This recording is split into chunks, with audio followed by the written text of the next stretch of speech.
And again, what's your principle? The principle seems to be when choosing bad guys, if they oppose me, they're a bad guy, which is okay, but you have to understand that you're then a bad guy. And what I'm trying to do is determine who the bad guy is if I didn't know which side I was fighting for.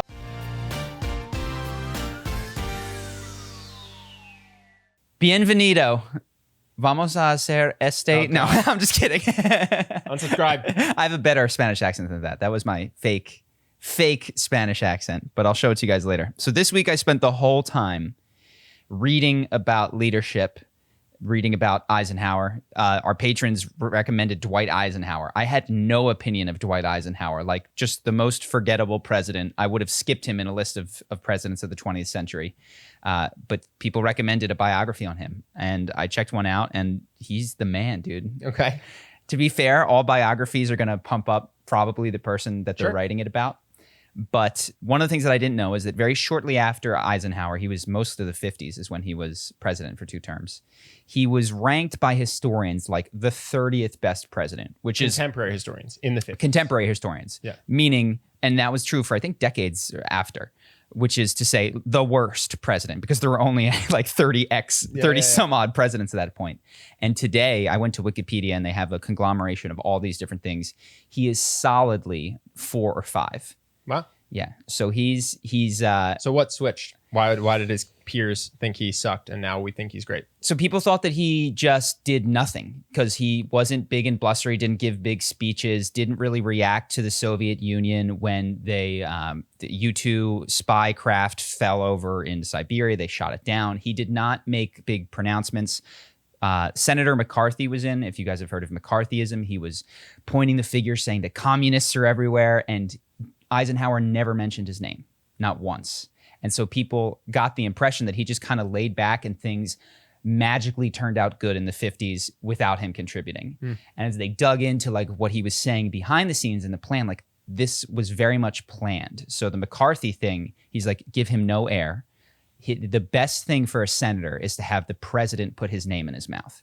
So I will not speak that man's name. And that was part of his strategy. And he let him purposefully implode, on live television, basically, as they were doing hearings for some odd thing that I can't remember because I consumed the whole book in 7 days. The U-2 thing, he knew that Russia did not have the bombs that they were purporting to have. He knew that Sputnik was not a big deal. He knew all this, but everyone else had spy information that no one else had. Yes, and he couldn't leak it, and he didn't say it. So he was telling people, "Look, it's okay." But they assumed that he was underreacting. But in terms of leadership principles, lots of interesting stuff, which is hard to do. He also was just very likely to give credit to other people. He did not blame other people and gave all the credit to other people, which meant that things went very well. And he did not look good. Yeah. He was also... Well, I think that's easier to do in business than in politics. Yes. Like if you're Steve Ballmer, no one knows who you are, everyone knows who Bill Gates is. Dude has $40 billion. Yeah. You're getting yours. To me, that's ideal. You know what I mean? So in business, there's an incentive to just make things go well. But when you're president, your legacy is basically what you have, that and the state of the country you care about. So I feel like it's even harder to just lay back. Yeah. You don't get $40 billion coming your way. And there would be things that would happen, like I forget exactly what they were, but right in an election year. And I think it was the Suez Canal crisis, where people were anticipating that the way he would respond to some particular international event would be dictated by the fact that he was up for re-election and it wasn't guaranteed. And again, it just is one biographer, one historian, but he was such a man of integrity that he's like, right's right. Doesn't matter if it's an election year. Like, can you imagine that? Today, no one would do that. But so he didn't support allies in the Suez Canal crisis when he thought that they did something wrong, which was basically we'd handed the Suez Canal over back to Egypt or had Britain do that. And then they staged this coup where they were going to take it back. And he's like, we're not supporting that. That's wrong. Like we gave this to them. Was he a 1-term president? He was a 2-term president, and he was solidly 2-term. Yeah, he won very, very solidly. The public liked him a lot. The other thing that a lot of people, including myself, he was supreme commander of the Allied invasion in Germany. So he was General Eisenhower, 5-star general. He was the one that made the go no go call on D-Day. He had like one of the hardest decisions of the 20th century on June 5th, I think 1944 was.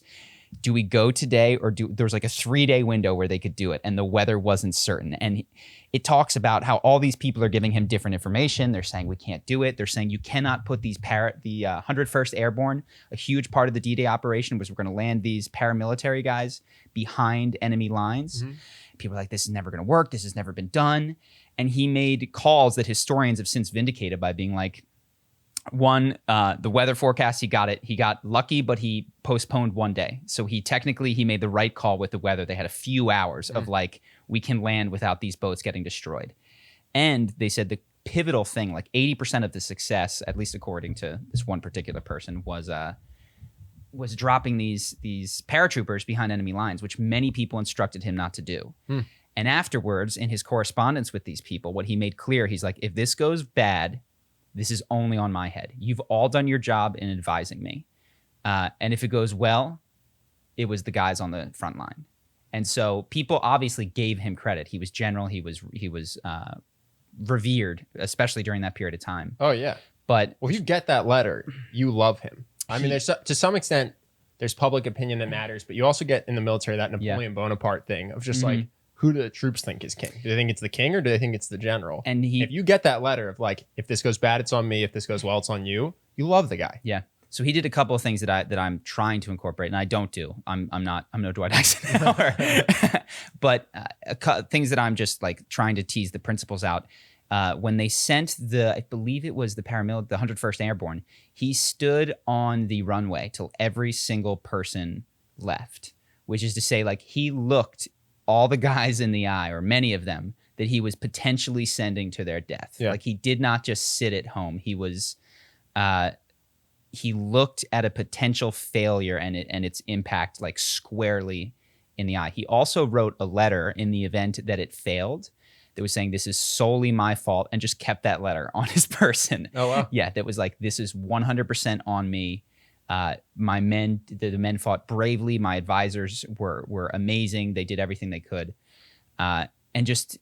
Does it talk about how he became like this? Like, what was his childhood like that made him this way? Grew up in Kansas, bunch of brothers, Abilene, Kansas. You know, what's also interesting is like his name is Eisenhower. He's like 2 generations removed from Germany. Yeah. And so there's these fascinating things, and it's inspiring. Like, that's what it is to be an American, to be 2 generations removed from this place, but to have belief in a set of ideals that runs so much stronger than that, I don't know, 2 generation removed familial thing and sure. that clan allegiance. So you're reading it, and then I can continue on and on, but just in terms of things that I found interesting from a leadership perspective, like, gave credit in a way that is really, really hard, I think, for me and many people to do. Accepted that extreme ownership, Jocko Willink stuff in a way that is ridiculous. Like, how could you... And I then bought extreme ownership, but it's like, look, it was the weather. You know what I mean? Like, what was I supposed to do? Like, there was no chance. So I did get extreme ownership, and I want to talk about that. But additionally, the parallels for today made me feel a little bit better. So you've got Senator McCarthy with these, everybody's a secret communist, which kind of feels like everybody's a secret racist, or everybody's harboring these things, and we're trying to root out the person. And it's taking over this fervor in public life. And the quieter, non-radical voices like Dwight Eisenhower, who was always about the middle way, like, they're just not being heard with the same urgency. Yeah.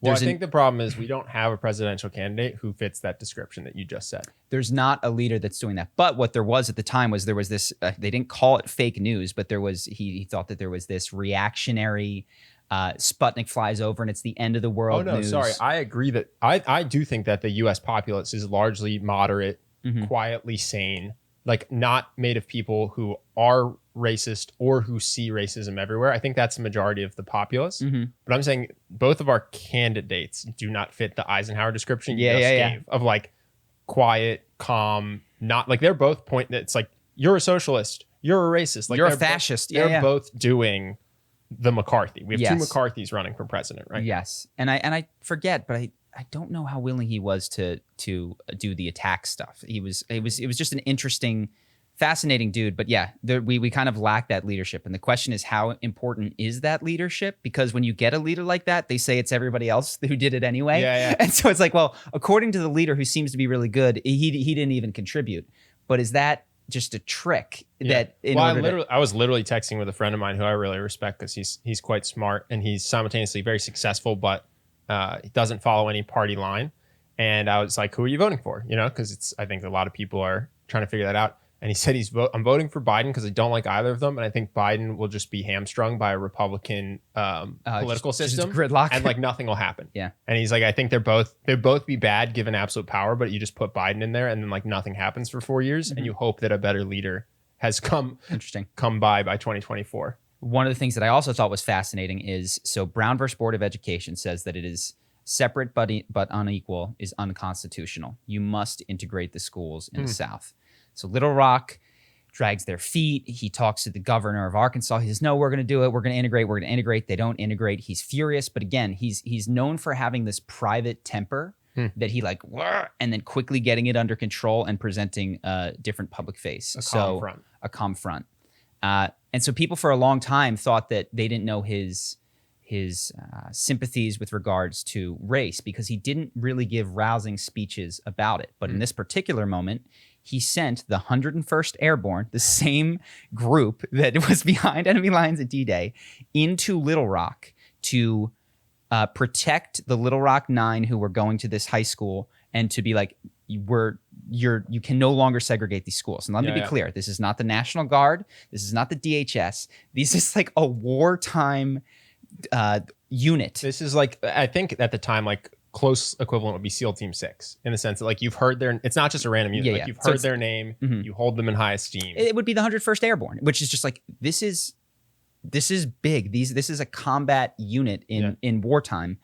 And it just reminded me of the cries of fascist in Portland when there were DHS people arresting, and you can argue about what their conduct was, but it was the simple fact that there were federal goons in a state. And it was fascinating because it made it clear to me, one, your opinion of federal troops is very likely to lack principle. It's very likely to just be like, do I like what they're enforcing or don't I like what they're enforcing? And so that I thought was interesting. But his view was, this is a nation of laws. And the Supreme Court says that what you're doing is unconstitutional. And your police, your state troopers, and your National Guard are not doing this. So it is the federal government's duty to enforce the laws, which I just thought was a fascinating take. Because I imagine that a lot of the people that were very upset that Trump sent the DHS in to make arrests into Portland would have very much supported Eisenhower's use of the 101st Airborne to integrate. Force integration. Yes. So it just made it clear to me that there's, I think, generally a lack of principled argumentation occurring in politics today. Oh, for sure. You know, should we or should we not confirm Amy Coney Barrett? Well, you tell me who you voted for in 2016, and I'll tell you how you feel about election year election year nominations. It's like all the arguments that are trotted out, or many of the ones that I'm familiar with, seem to completely lack principle and totally. What's funny is my only argument there is like, let's have a principle. Yes, let's just have a principle. Well, and again, I don't know how far back it goes, but my only thing is like, if in 2016 we weren't allowed to have a Supreme Court justice nominated during an election year, then in 2020, we should just have the same principle.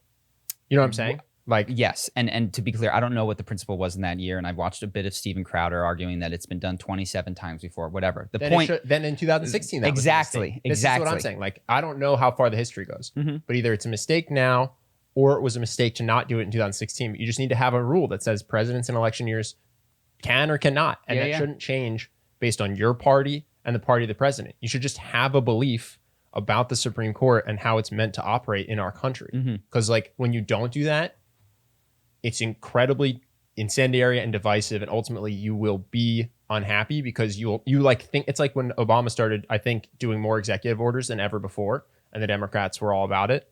Then Trump came in, now there's more executive orders than ever before, and they're furious. And it's like, this is why you have to think with principles, because you didn't set up a rule that you liked. You just liked the outcome at the time. So that's how I feel about the Supreme Court thing. It's like, I don't care if we're allowed to do it in an election year or not, but it just seems crazy to me that someone would argue you can't in 2016 or you can in 2016 and then switch sides in 2020. And if you rule a country like that, you are destined to have so many problems. Totally. And I think in terms of discourse, it makes it very tough to believe people when not everybody has been trained in logical argumentation, but you can sense when someone is always arguing for the Republican or Democrat standpoint, or in your own country, whatever the two parties are.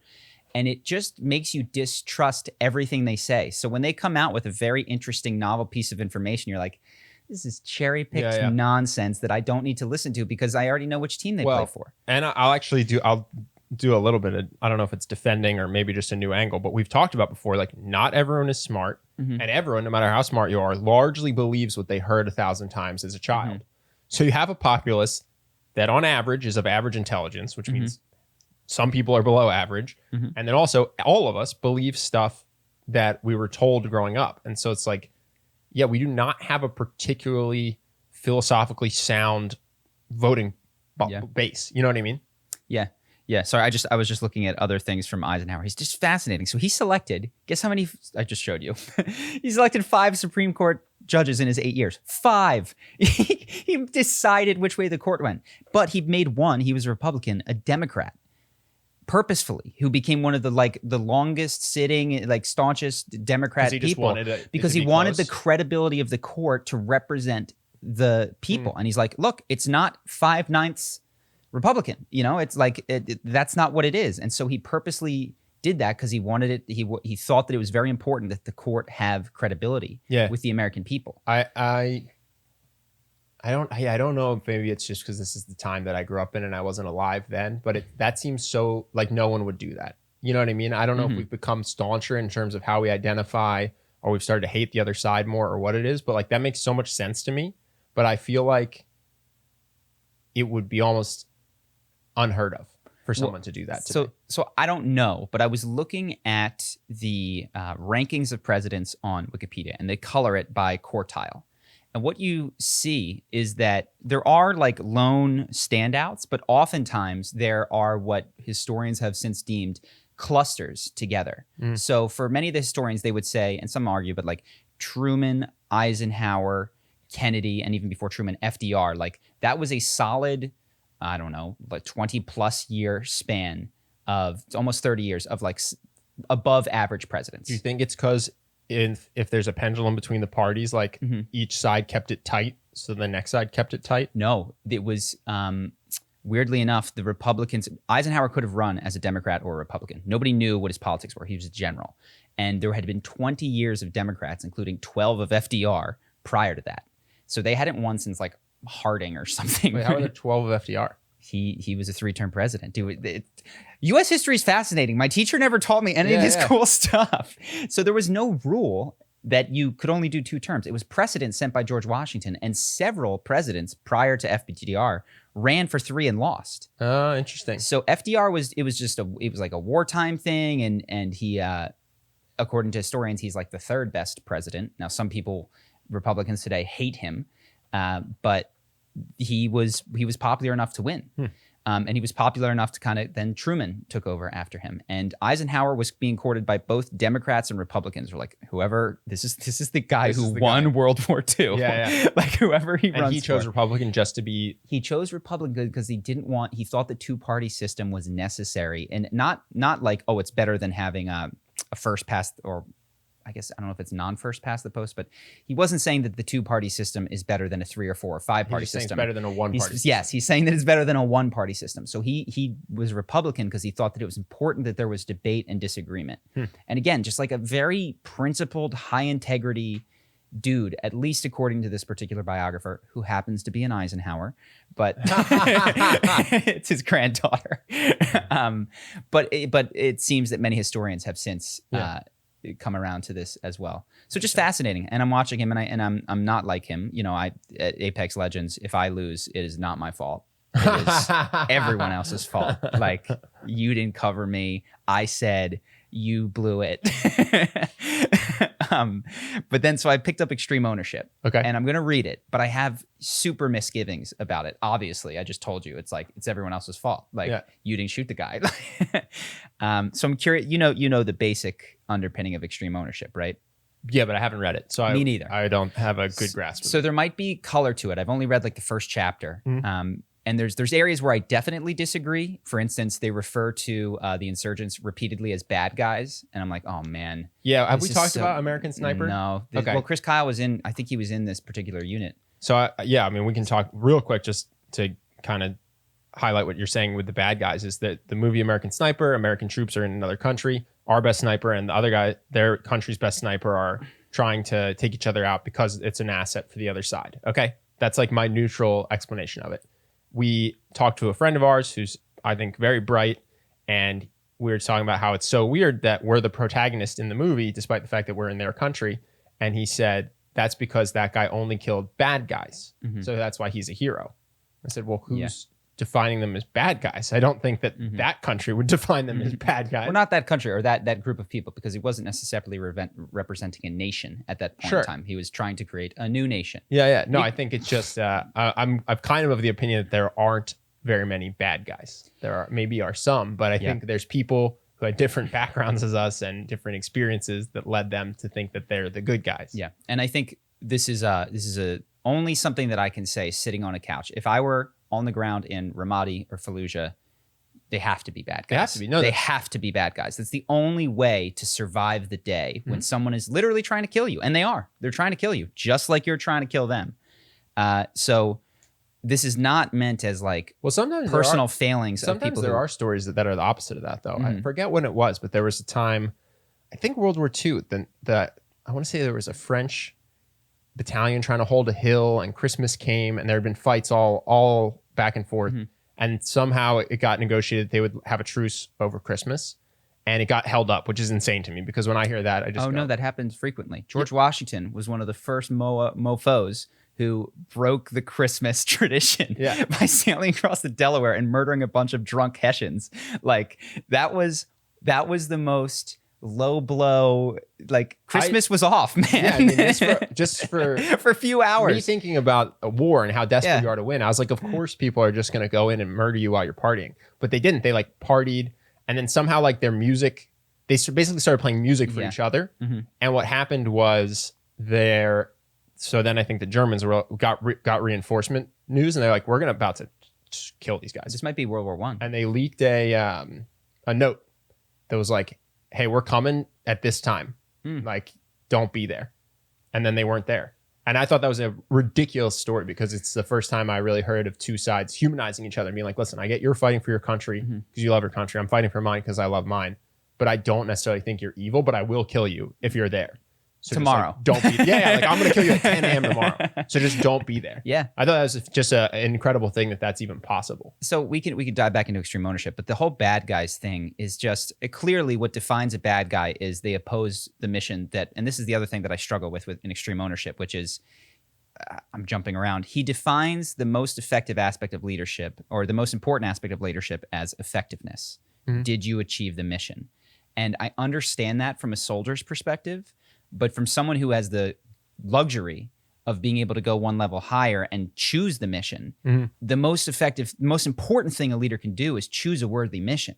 Now, I get that when he's in Iraq, he's got the most important thing he can do is follow orders as best he can, keep his men safe, and be effective in the execution. I think Jocko would argue that's someone's responsibility as a leader is to choose the mission. It's just not his as the head of SEAL team. Sure, but so this is just one sentence in the early thing. He says, the number one thing that defines a good or bad leader is if they're effective. And it's like, okay, the subduing of Iraq was effective. I think that was horrible. You know what I mean? Like, that's garbage leadership on the part of George W. Bush to take us into a country that we don't need to be in on false pretenses. I'll try to... But he was effective. Well, I'll try to argue some leaders are responsible for choosing the mission. And then other leaders are not. Totally. Now, you could argue like maybe every leader has to push back on the mission, but you'd get an insanely ineffective machine at that point, especially with the U.S. military. Like, you just wouldn't be able to exist. 100%. So I imagine what Jocko would say is like, Bush's job, his most important job is to pick the right mission. But my job, if I'm on the ground as a SEAL team leader, I don't have that luxury. I just have to execute the mission for my guys or my country or whatever. I totally agree. I'm not saying that Jocko has it wrong. I'm saying that there's perspective of leadership is coming from the someone who is operating in a military context. Got it. Yeah. And who You're is not saying some leader has to own picking the right mission. Okay. So I work at Philip Morris. My guy tells me sell more cigarettes to kids. Mhm. My job is not to be effective there as the leader of this division. It is to quit or find a different mission. Yeah. Like, I agree with that personally. And I understand how that is not a luxury that is afforded to people that are operating internally to the military. It was just one thing that made me go, okay, I have to keep in mind that this is a book written from a guy who is in the military, who views the insurgents as bad guys, and who thinks that the most important measure of success as a leader is effectiveness. Which isn't to say that he's wrong. It's just that's the context that he's operating right in that context. Yes. So anyway, and I would actually, I've listened to his podcast, would love to talk to him about the bad guy thing. I don't know how far we'd make it in that conversation, because very quickly it'd be like, he's had awful experiences. And I don't know. He seems really sharp. He might be able to tell you that it's necessary for you to have that mindset. I don't know that he would fight you on that. Maybe I'm wrong. Yeah. I haven't learned a ton. Maybe he thinks philosophically that the people in that army are just to a person different at an integrity level. But I wouldn't be surprised if what he said was that they have to think I'm a bad guy and I have to think they're a bad guy. And it's not about who's right, but it's just about I'm their bad guy. Yeah. I'm their boogeyman and they're my boogeyman. And we just agree to those terms when we go into combat. Maybe I'm wrong. Maybe I'm crazy. And he just thinks that those are actually subhumans compared to the good guys. But I wouldn't be surprised if he. Well, I think what he would point to is that they resorted, like, that perhaps in his experience, and maybe we can just have the good fortune to talk to him someday, that they resorted to roadside bombs, we put him on the list. Yeah. But I'm then reminded of Washington. I'm reminded of Washington crossing the Delaware and being like, that's what the underpowered force does when a foreign invader is in their country. If you love the founding fathers, that's what support they did. Terrorism. Guerrilla warfare. You know what I mean? Yeah. And again, what's your principle? The principle seems to be, when choosing bad guys, if they oppose me, they're a bad guy, which is okay, but you have to understand that you're then a bad guy. And what I'm trying to do is determine who the bad guy is if I didn't know which side I was fighting for. Well, that's what I'm saying. I'm trying to give him what I think would be his best argument. And maybe he has an even better argument because he's thought about this more than me. But if he came in and was like, they're my bad guy and I'm their bad guy, because that's how war works. And then during times of peace, we're allies and we can be friends. I'd be like, okay.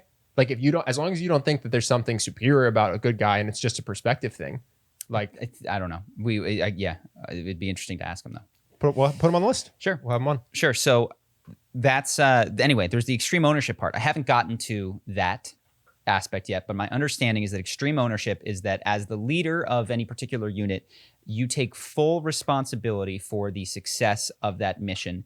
And there's no blaming, no excuses. I've seen him on a TED Talk where he was at a mission, a number of things went wrong, and they lost a guy to friendly fire. They lost, I believe, an Iraqi ally to friendly fire. Whose fault is it? And they went around and they said, it was me. He said, no, it's my fault. I didn't do it. And I have to read the whole book to have a bit more nuanced approach, but it seems to me that is probably more effective as a leader, but less true. You know what I mean? Like, it's entirely possible in that particular situation that Jocko as a leader performed in the 98th percentile of what you would expect a person to do. And that his team, I'm not saying this is the case, performed at the 70th percentile. Yeah. And if you were trying to assign just understanding, like a scientist, where did this go wrong? Without future consideration of how this would motivate people, you'd be like, oh, it was the guy who shot him when he shouldn't have shot him. This is my question: who picked the team and who assigned them their roles? Because I think potentially what you could argue is, if I assemble a team and someone on that team does their job at an F, at some point I put them in that position. So that's my fault, because that person shouldn't be in the organization, or they should have a different role. So I can understand how it does trickle back in a world where you are in charge of the personnel. Yeah. Yeah.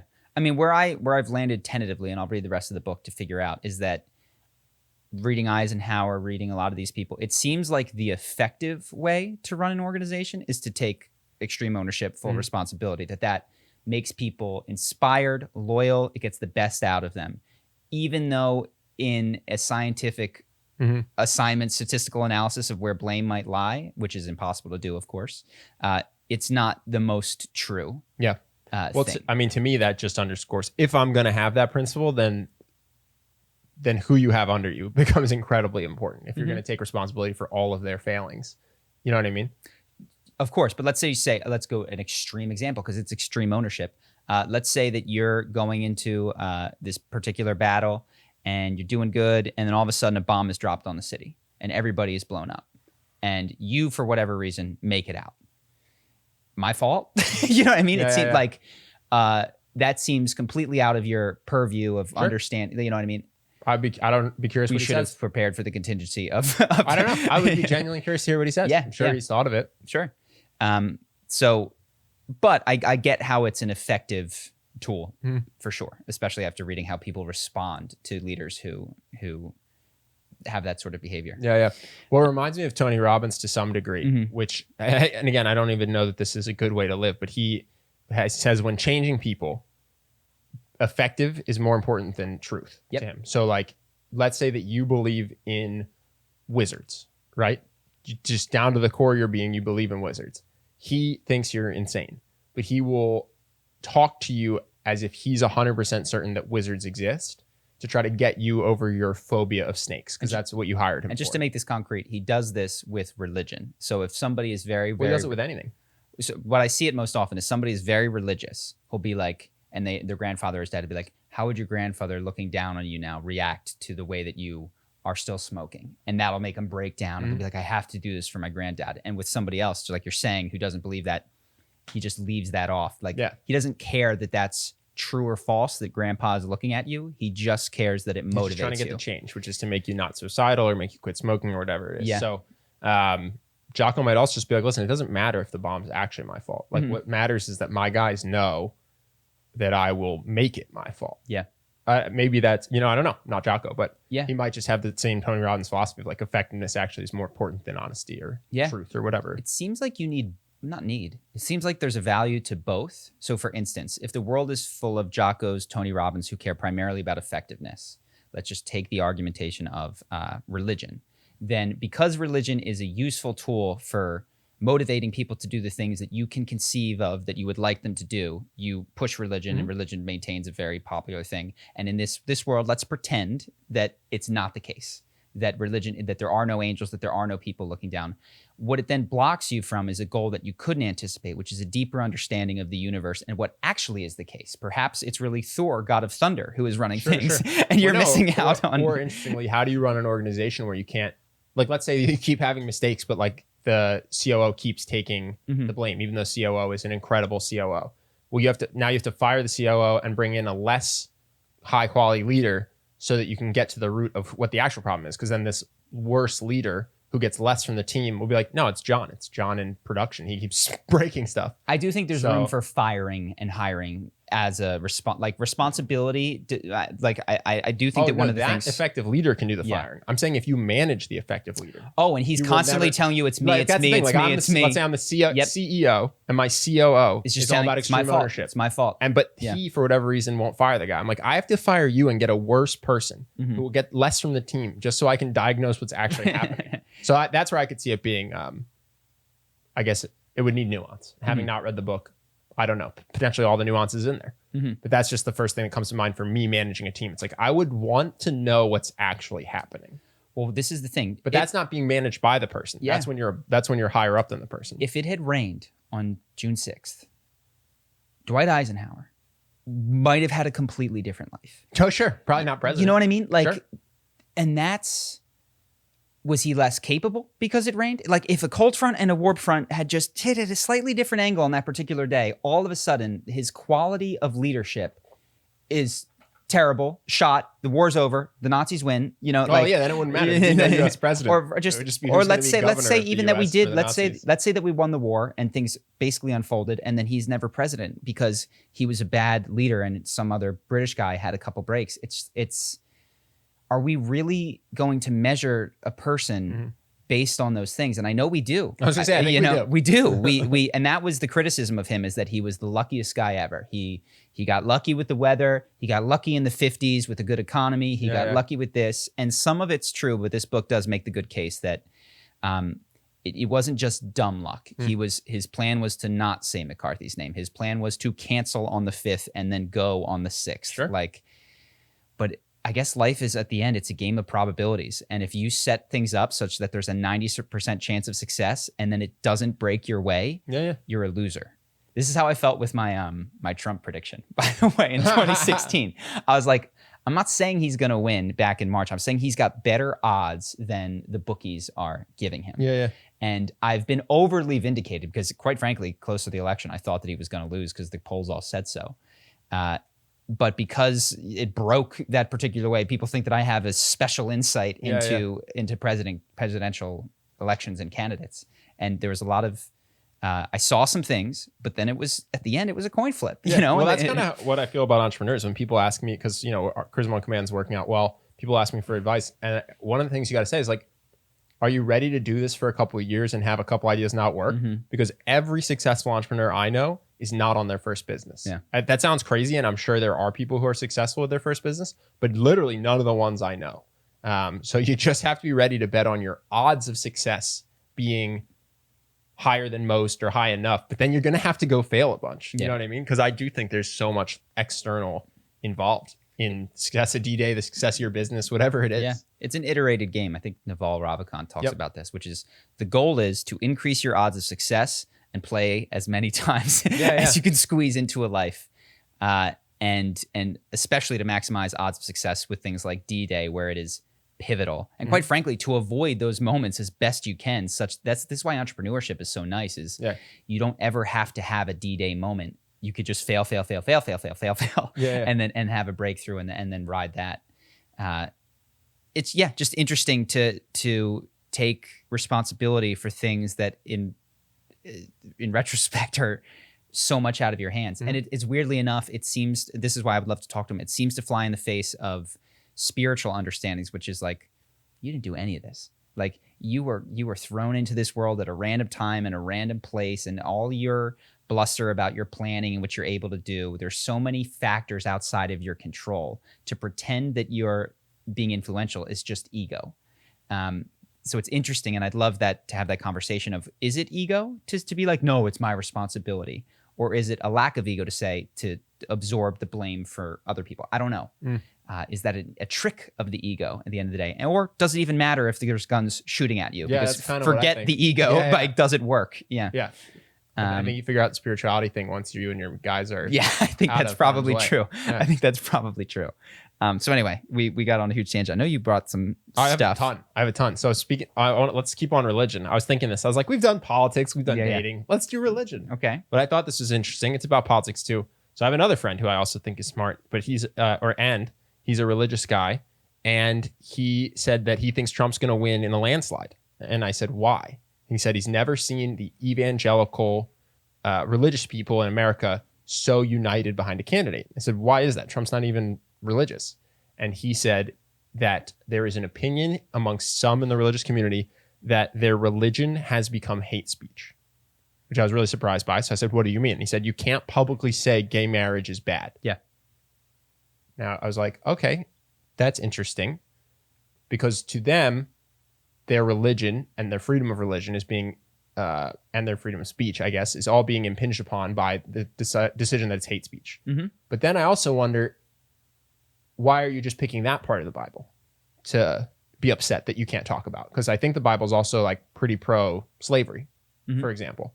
And that hasn't appeared to galvanize them to like try to bring official slavery back. Yeah. So I thought it was interesting, and I actually do believe him that he's seeing that amongst some parts of the community, and maybe that will be what wins it for Trump.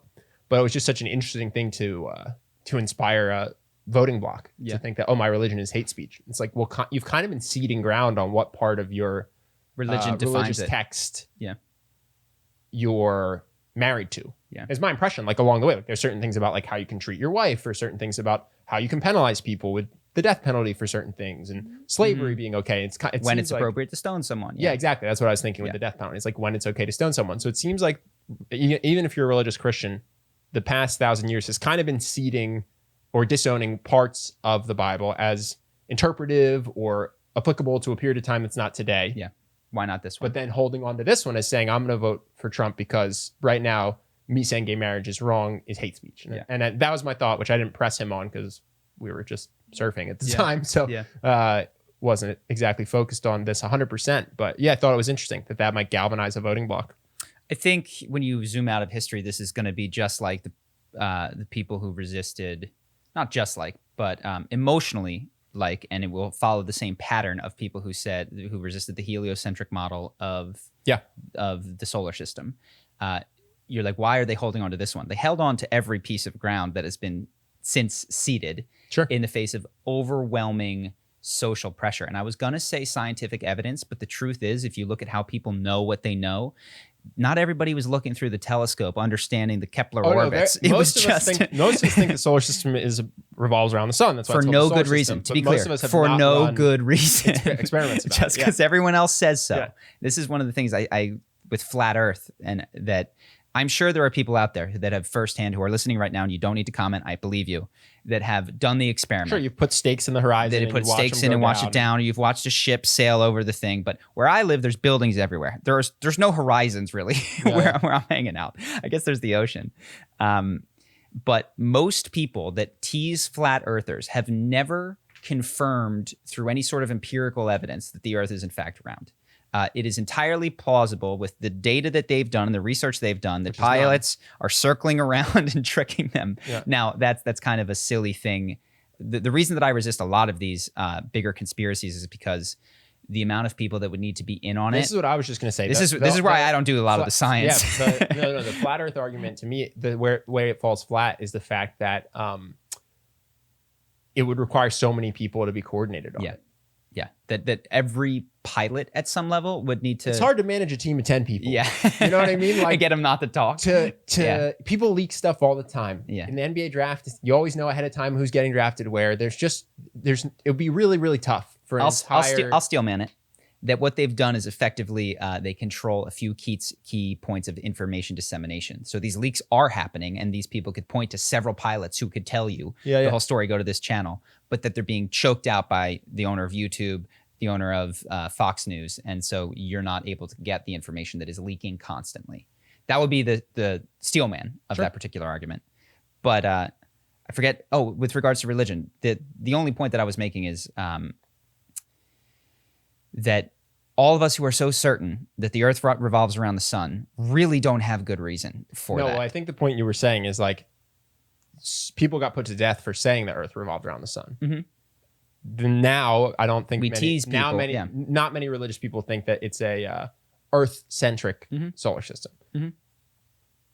You're kind of saying like this is just the next evolution of that, where people in 100 years are going to be totally fine with saying gay marriage is okay. Christianity is incredibly resilient, man. Incredibly resilient. Well, the Pope just said gay marriage was okay. Actually. Yeah. Imagine. I mean, it's an incredibly flexible doctrine, and it doesn't look like that in the day to day. But if you zoom out, they've added addendums to the Old Testament. They've got like it's religion is incredible. If you look back and you just think what are the most important people of the last 2,000 years, you're probably not going to say any particular king or emperor. You're going to say founders of religious sects. Mm-hmm. It's going to be your Jesuses, your Muhammads, and your Buddhas are the most influential, important people that have lived in the last couple. And maybe people have different opinions on this, but they seem to inspire and influence people long after their deaths. But yeah, I think religion is flexible. I think this is a moment in time where it looks stubborn and rigid, but if you zoom out, this is going to go the way of the Earth-centric view of the just might help Trump win. Yeah. I don't know, man. It's so tough because then I look at these polls and I try to remember, it's like, this is total nonsense. They said that about Hillary. Yeah, these polls are ridiculous. Well, so let's talk about polls. I got a lot of stuff. So I saw an article I thought was interesting. I don't know enough about artificial intelligence to verify this. I'm just going to tell you what the article said. It said the polls are wrong. The U.S. presidential race is a near dead heat because this artificial intelligence sentiment analysis tool says that we are we are vastly overvaluing what people say in terms of who they'll vote for, and not what they say on Twitter, Facebook, and Instagram, and how they say it, about different topics. Interesting. Which is to say, you might not come out on Facebook. Well, some people will come out on Facebook and say, I vote for Trump. But you might quietly like a couple articles about how Black Lives Matter is bad. But when someone calls you and says, who are you going to vote for? You go, I don't know. But you're going to vote for Trump. And I actually know a lot of quiet people on both sides who don't want to come out and say who they're going to vote for. So this AI thing is just saying, I'm just scraping people's activity on the internet. And this is basically a tie right now. And the polls require you to say out loud who you're going to vote for. And there's just shame around saying that you're going to vote for Trump. The most interesting implication of that is that the best predictor of votes is, I think we would broadly agree on this, is not who you say you're going to vote for to a pollster. There's probably better. No, you know it's a pollster. It's not like they're using bugs to tap you in your home. It's like someone calls you and they say, hey, I'm from this poll. Yeah. Do you want to tell me who you're going to vote for? And a lot of people just go, no. Well, there's also, and there's selection bias. There's a lot of things that are sure. Certain polls want to have it a certain way. So yeah, this is just scraping internet activity using AI. If it goes wrong again, what I will say is that I will block 538 from my. I'm serious. If Trump wins this one, and I get we gave him a 15% chance. If he wins again, I will never go back to 538 because it is just putting nonsense into my head. Yeah. If that's the case, because. I would say you should even do that if he loses a close one. If they're saying that he's going to lose in a landslide. Well, they're not. They're saying that he's going to lose. They're saying the increased odds. He's had 80% or whatever to lose. So, who knows, man? It's I just thought it was interesting. Yeah. So, I guess, do you want to stick U.S. politics? Or do you want to stick freedom of speech versus religion? Because I have something on both. All right. You've been following this Charlie Hebdo thing? A little bit. So, for people who don't know, Charlie Hebdo, it's a satirical magazine. They posted something at one point, a cartoon. It has caricatures that insult Judaism, Christianity, and Islam because it has Muhammad in it. People were killed for that cartoon. It was a big thing in France. So recently, a teacher showed it when teaching freedom of speech. He just was like, I'm talking about freedom of speech, doing a lecture. He said, hey, I'm going to show this Charlie Hebdo thing. If you get offended by images of Muhammad, you can leave now, but like this seems like an important way to talk about freedom of speech, so I'm going to talk about it. A Muslim student left, I guess, told his father posted it on a forum. The teacher was decapitated for showing the image.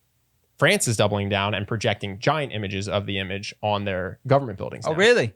I didn't know that. So this is why I wanted to talk about it. Everything else was kind of like, okay, whatever. So yeah, France. I had no idea. Yep. So France is putting projector, like huge skyscrapers, tiny skyscraper, but skyscraper-esque buildings with the image. Yeah, good gigantic for them, 100 feet tall. Good for them. And so it's a battle at this point between freedom of speech versus people's religious beliefs, and you see it in the comments everywhere that this is posted, where people will say, "You don't understand how blasphemous this is to my religion and how offensive this is," and other people, and they're saying, freedom of religion and freedom of speech is to say that nothing your religion says can control someone else's behavior into what they have to do or can't do. Like, you're not understanding, like, we know it's offensive. We're not saying it should be everywhere, but to say that it can't happen, what you're saying is that anyone's religion can have like authoritarian effects on what people can and can't do. What they're saying is you got the priority list wrong. They're saying you put freedom of religion first and then freedom of speech second. Well, you have freedom of religion. No one's arguing against freedom of religion. They're saying your religion can't impact. You can do whatever you want for your religion, but you can't impact people who don't believe. I was talking about the radical Islamists who think that you can kill people. The baseline of their thing is freedom of religion, and my religion dictates that I should be free to kill someone who blasphemes against the prophet.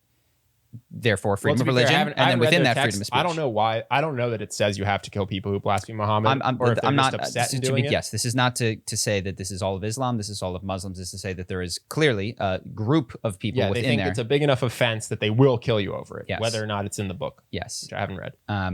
And it does, and as we discussed in our last thing, it almost doesn't matter what's in the book, because this is transforming over time. Yeah. This, if you're a Muslim, this is not any sort of shade on Muslim or Islam or anything like that.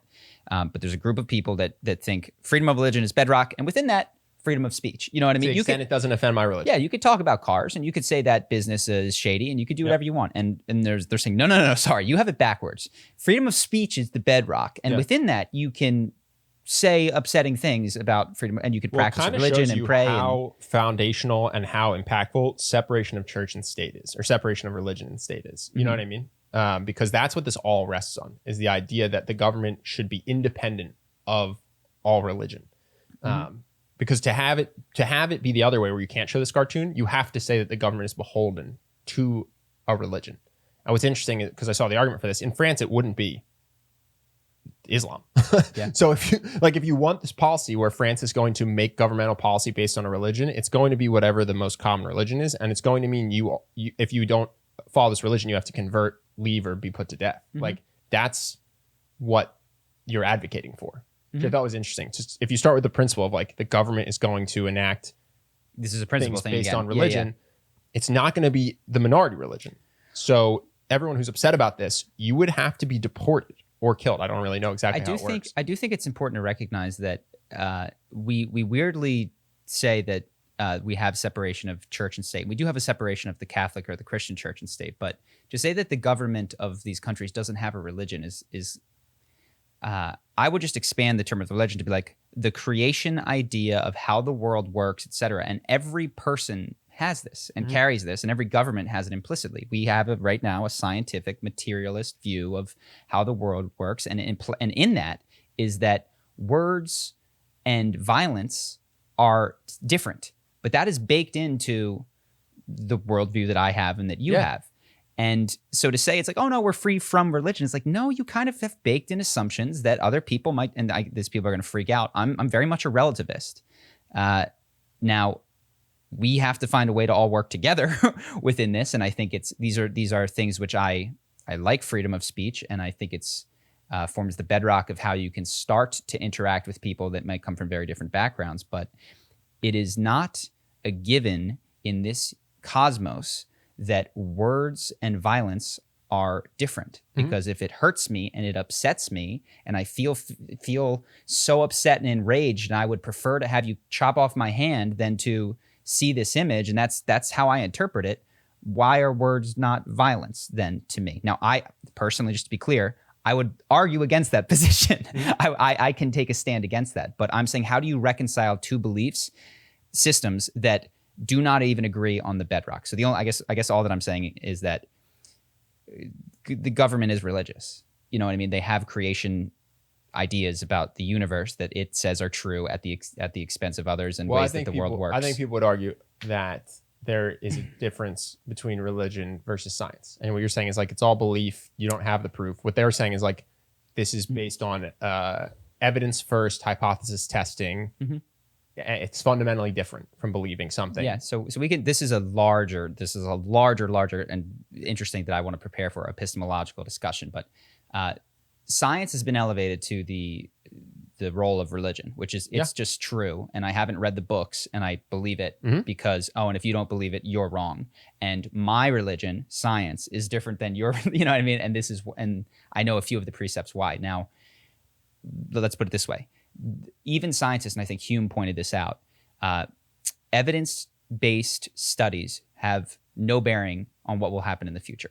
All that you can say is, every time that I've hit the pool ball at this angle, it's made it go in that angle. But that does not say that it's going to continue to go in that angle in the future. So there's a lot of things that even science recognizes as its own within the constructs of, or within the precepts of science. It recognizes as limitations that we just handle and deal with and try to incorporate and adjust to. But I think that there are strong limitations to it, and it'd be really cool to talk to Leo from actualize.org about this one, so we can add that one to the list. I know I mentioned it before. Let's save this conversation for a different thing so I can prepare better. I'm just saying I think that the French government would argue there's a core fundamental difference between any religion versus science. Saudi Arabia would argue that there is a core fundamental difference between Wahhabi Islam. No, I'm just telling you what the argument would be for why what you just said is not true. Yes, and I think if you zoom out and look at them, you'll find that it has a religious flavor to it, and I want to talk, and if you disagree, we'll do a longer episode on it. I'll prepare a little bit better, but that's my I'm a relativist, so sure. I think it does have a religious flavor to it in the populace, but that we're honest. If it's honest about what it is, then it is fundamentally different. I don't know if that made sense, but like I think most people who believe science believe it in the way that people believe religion, but that it should be fundamentally different if you had a world without incentives making things sloppy or trying to pursue money. Well, it starts from we'll do this longer, but it starts from the presupposition that there is an external world. It starts from a presupposition that what I'm experiencing right now is not an illusion or thing, and I have no way to prove the bedrock of that. And or it assumes that illusion, that your illusion and my illusion follow the same rules, or mostly the same. Simulation theory doesn't disprove science, in my opinion, because you're just saying the simulation has rules. With science, I mean, so we should talk about what science is. Science makes claims about how one can know things to be true, and it says you can come up with a hypothesis, test it, try to break that hypothesis, and if you are unable to break it, that thing is tentatively held to be true until or it's real. disproven. Yes. So technically, yes, within that simulation, but you could also have things, well, I'll never be able to disprove the fact, like I'm in this VR set of goggles. Nothing I can do within this particular universe allows me to take those goggles off. Science only works for figuring out how this works. The other thing is, and this is where I'm going to lose people, is that it is relative to states of consciousness, which is to say when you are on psychedelics, the conscious experience of the world, and if you're arguing with me while you're sober, we're missing the point. Talk to me when you are on ayahuasca and tell me about causality. Well, I will. I'll do it. So it's no matter what you think. So this assumes an objective reality to some degree. Again, but you're going to start with fundamental assumptions. Yeah, that's what I'm saying. So this assumes that this is the case. But if you do ayahuasca in a room of 10 people, we all see you lay on the ground, and you say, "I was flying in the sky," and they say, "No, you were laying here with your eyes closed."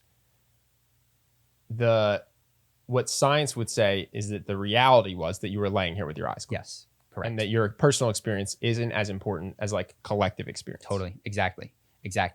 It presumes that there is a fundamental objective world which is true, and we are subjective, independent observers of this world, and we collectively come together to make claims about it. Yes. By comparing notes. That is an assumption about reality. What if reality is, what if I experienced and what you experienced are both true? What if there is no objective thing? Now this so again, I think what science's goal is to, and again, whether it's a simulation, whether your reality that you had uniquely to yourself is also true. The goal of science is to understand our shared five senses reality. It's to presume. It says, look, let's just pretend that these bullets are real. Yours can be real in your head, yeah. And we might be a simulation, but science isn't going to try to address what you experience when you're on ayahuasca, and it's not going to try to address reality prime. Science is actually meant to do this collective reality that we experience, even if it's one of three realities. Yes, but what it does is it takes on a flavor of, like religion, absolute truth. That people are claiming, you're not doing science, you are wrong. And without accounting for the ways in which your experience of the world is relative to your cognitive state, meaning are you high, are you hallucinating, which we call it a hallucination. I don't think that discredits science, because science it's more like, what if the whole world had the same hallucination? What would reality be called? But as long as you're the only one having the hallucination, or I'm the only one having the hallucination, science really has no opinion on that. Like, that's just your experience. Sorry, can you say that again? Yeah. What you experience when you're on a different, I don't even know what to call it, reality, because you took a ayahuasca, that doesn't prove or disprove or have anything to do with science. Is just meant to explain what's happening when we're all sober and together. Yes, but again, you're presuming that we are all sober and together.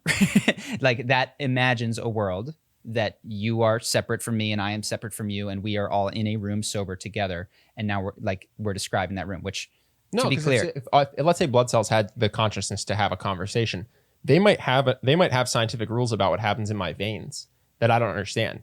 But if it were hypothetically the case that, like, and this isn't the case, every red blood cell had to stay an atom apart from each other. That's just how it works. If they touch, then I explode. That rule could be true even among cells, even if those cells don't realize that they're part of a body. So even if we are all part of universal consciousness, gravity can still exist within this. Within some subdomain of that. That's what I'm saying. Sure. And I think that's, I science is clearly, I mean, I'm using it. I'm speaking to you. I'm engaging in dialogue in whatever this potential subdivision of larger consciousness is. Yeah. So that's the idea of relative, which is to say that something, this is what Einstein's one of his biggest breakthroughs was, is that the rules of how things work are relative to certain parameters, which is to say, if you're moving super fast at the speed of light, the size of things changes as you move towards them and away from them. Time speeds up and slows down. So what you're doing is you say, yes, if we draw brackets around this experience of reality, within that, we're mostly having the same experience, right? But there's other things to which, let's just come back to that tomorrow. I'm a little tired today, and I'll prep a little bit better. All right.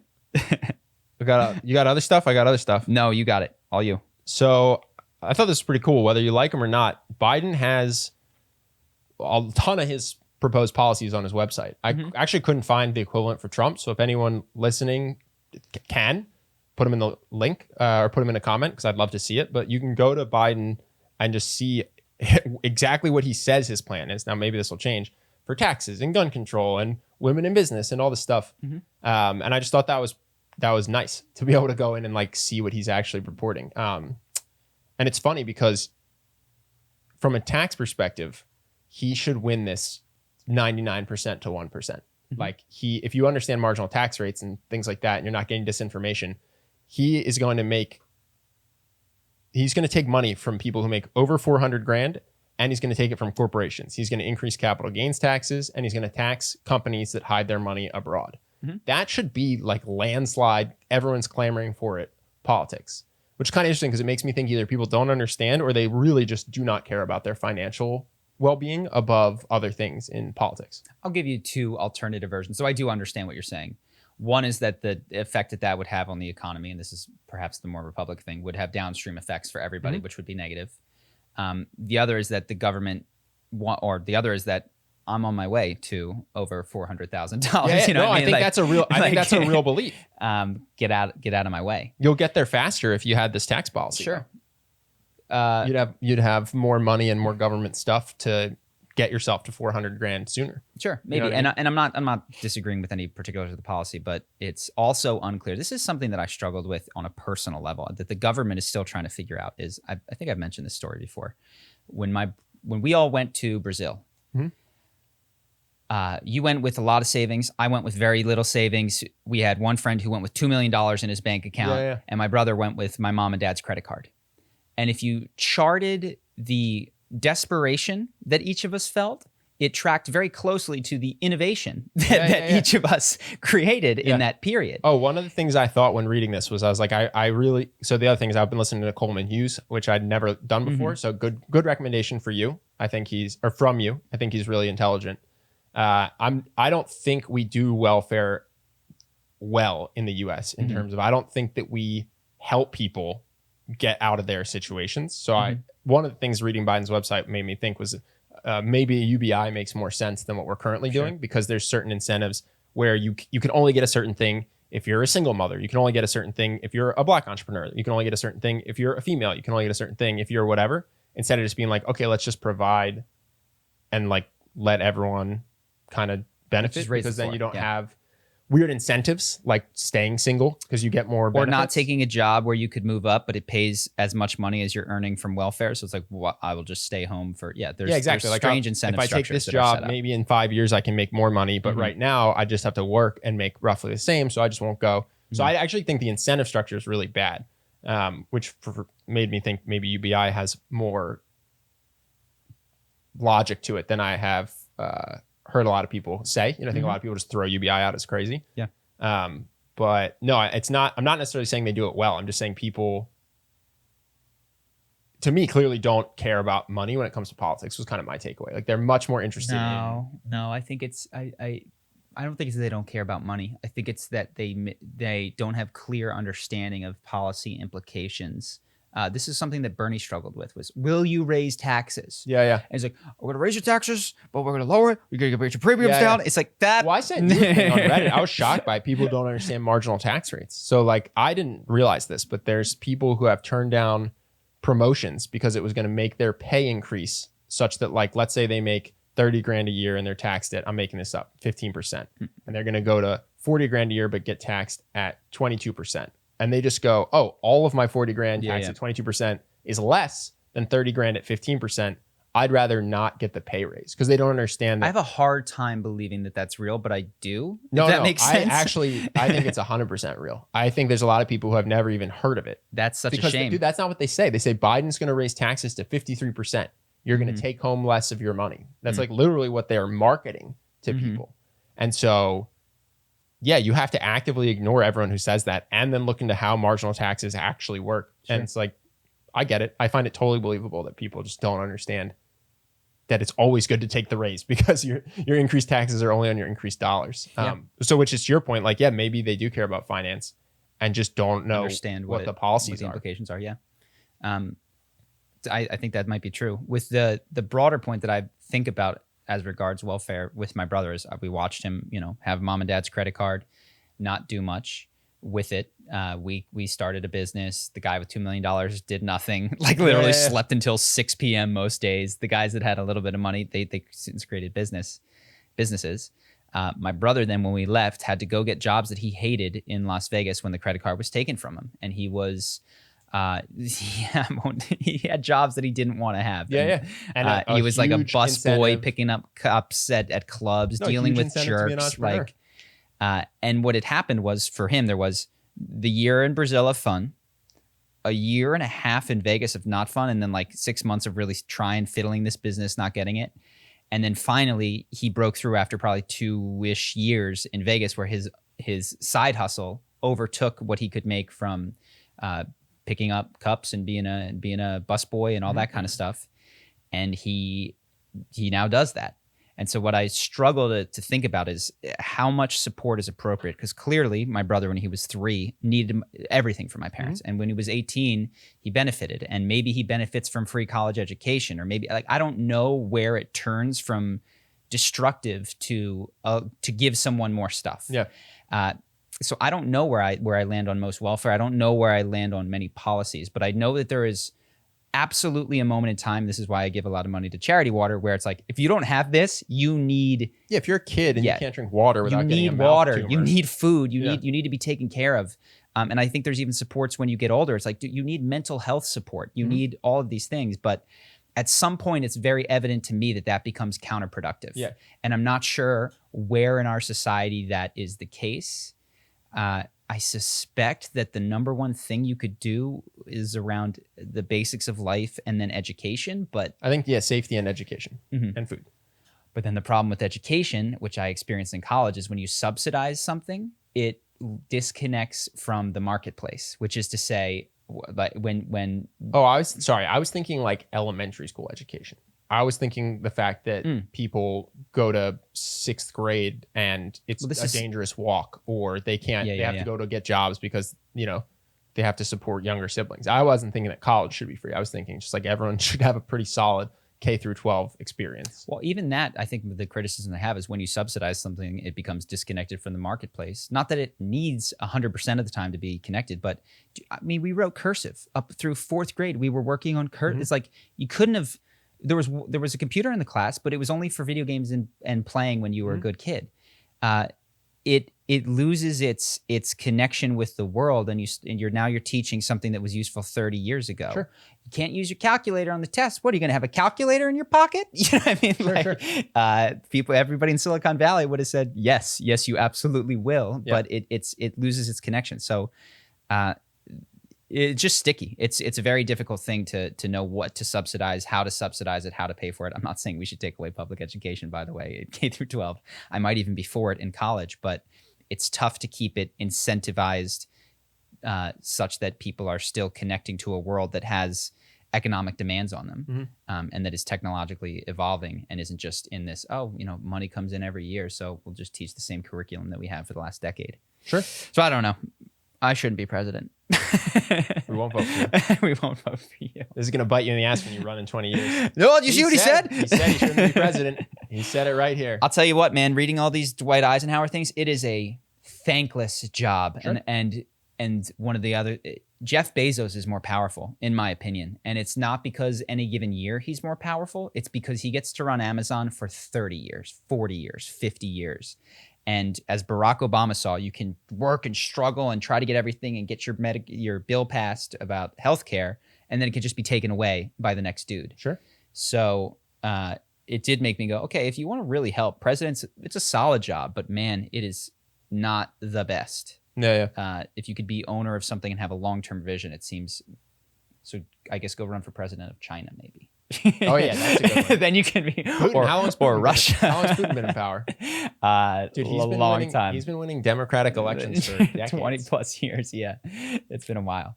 Yeah, he's just got more approval from the populace, I guess. He might have that mandate. I see, and I think the 2-term limit makes a lot of sense, but I saw the value of having a cohesive plan when I was reading these books and how things, and then Nixon comes along and, Well, this is what I just don't know the answer to. Is like, was our government more cohesive before and now it's super divisive and the opposite sides hate each other? Or did the opposite sides just always hate each other? This is what was nice about reading McCarthy.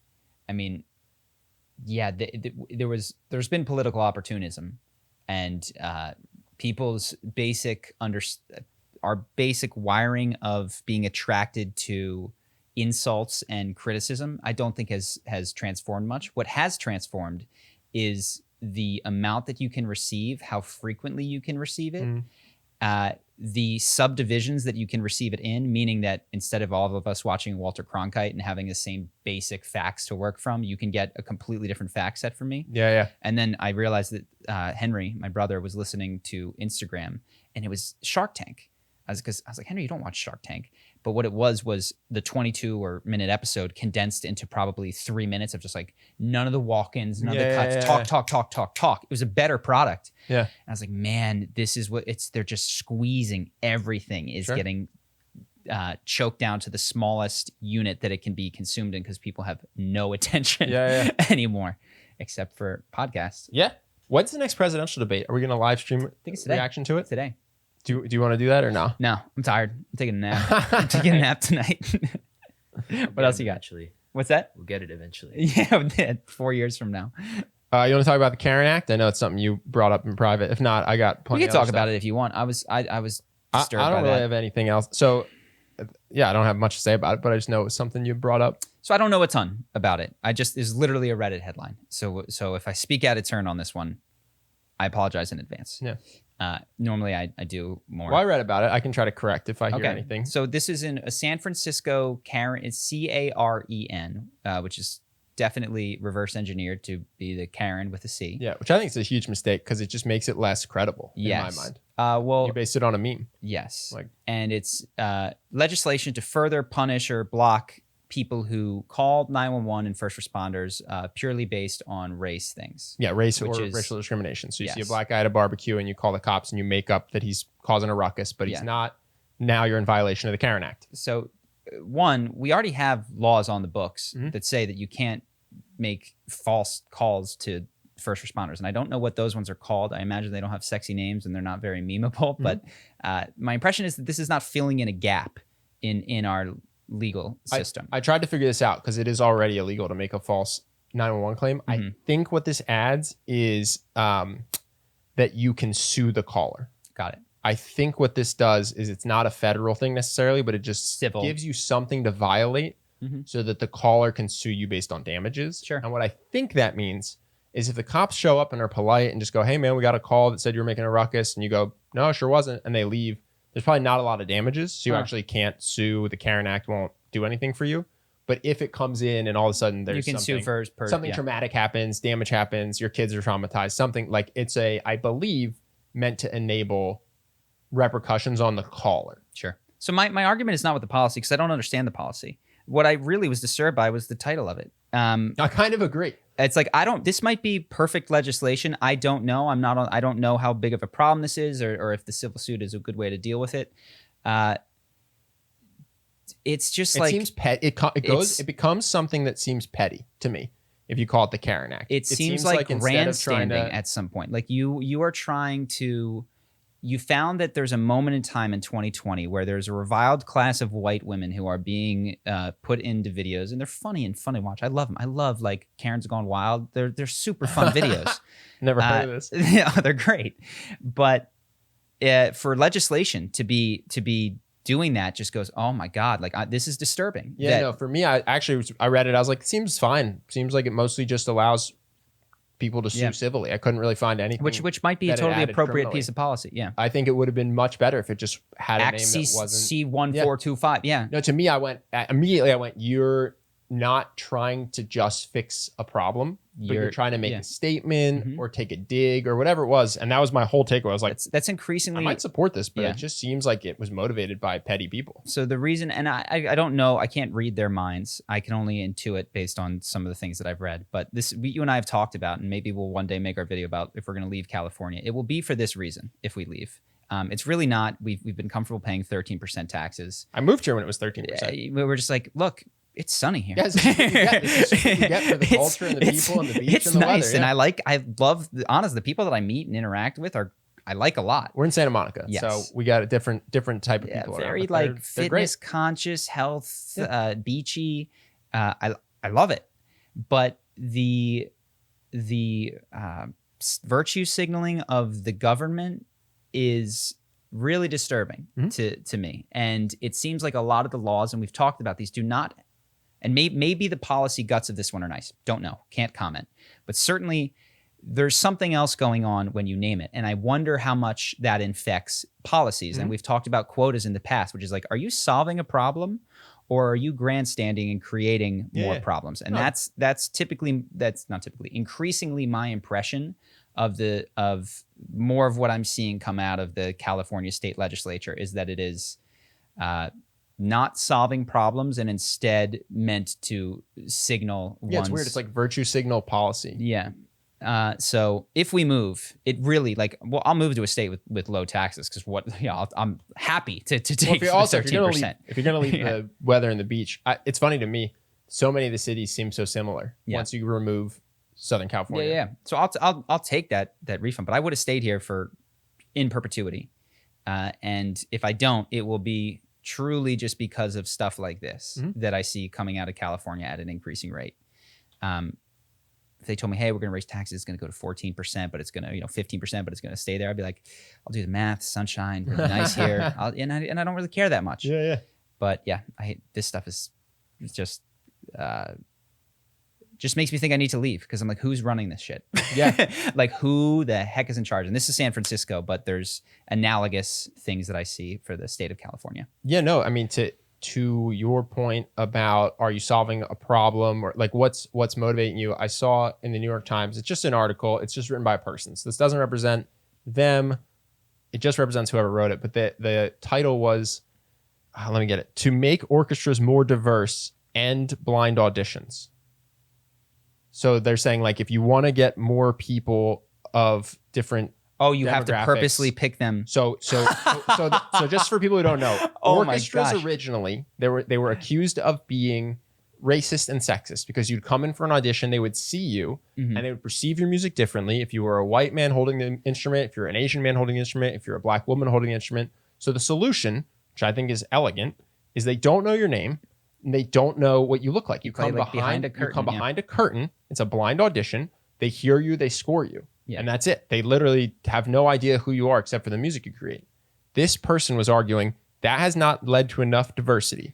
So instead of doing what Justin, I think, cleverly would suggest, such as figuring out are 6-year-olds in diverse communities getting access to instruments? Do they have good music teachers? Why is it, if this is the case, that maybe the people auditioning aren't they don't, it's not 13% black at the audition part. Like, let's figure out why. They just go, we want to have more. To be clear, I'm willing to bet that it's overrepresented in the string section with an Asian population based on. Oh, for sure. Just based on what I've seen. But that's not the diversity that counts. I just think it seems weird to add to policies to an area that seems so well positioned to be exactly what you want, which is people. So you are using the word, and this is what I've learned, you are using the word racist differently than they do. When you said racist, what you said is to make a judgment of someone based about their skin color, when that doesn't need to enter into the situation at all.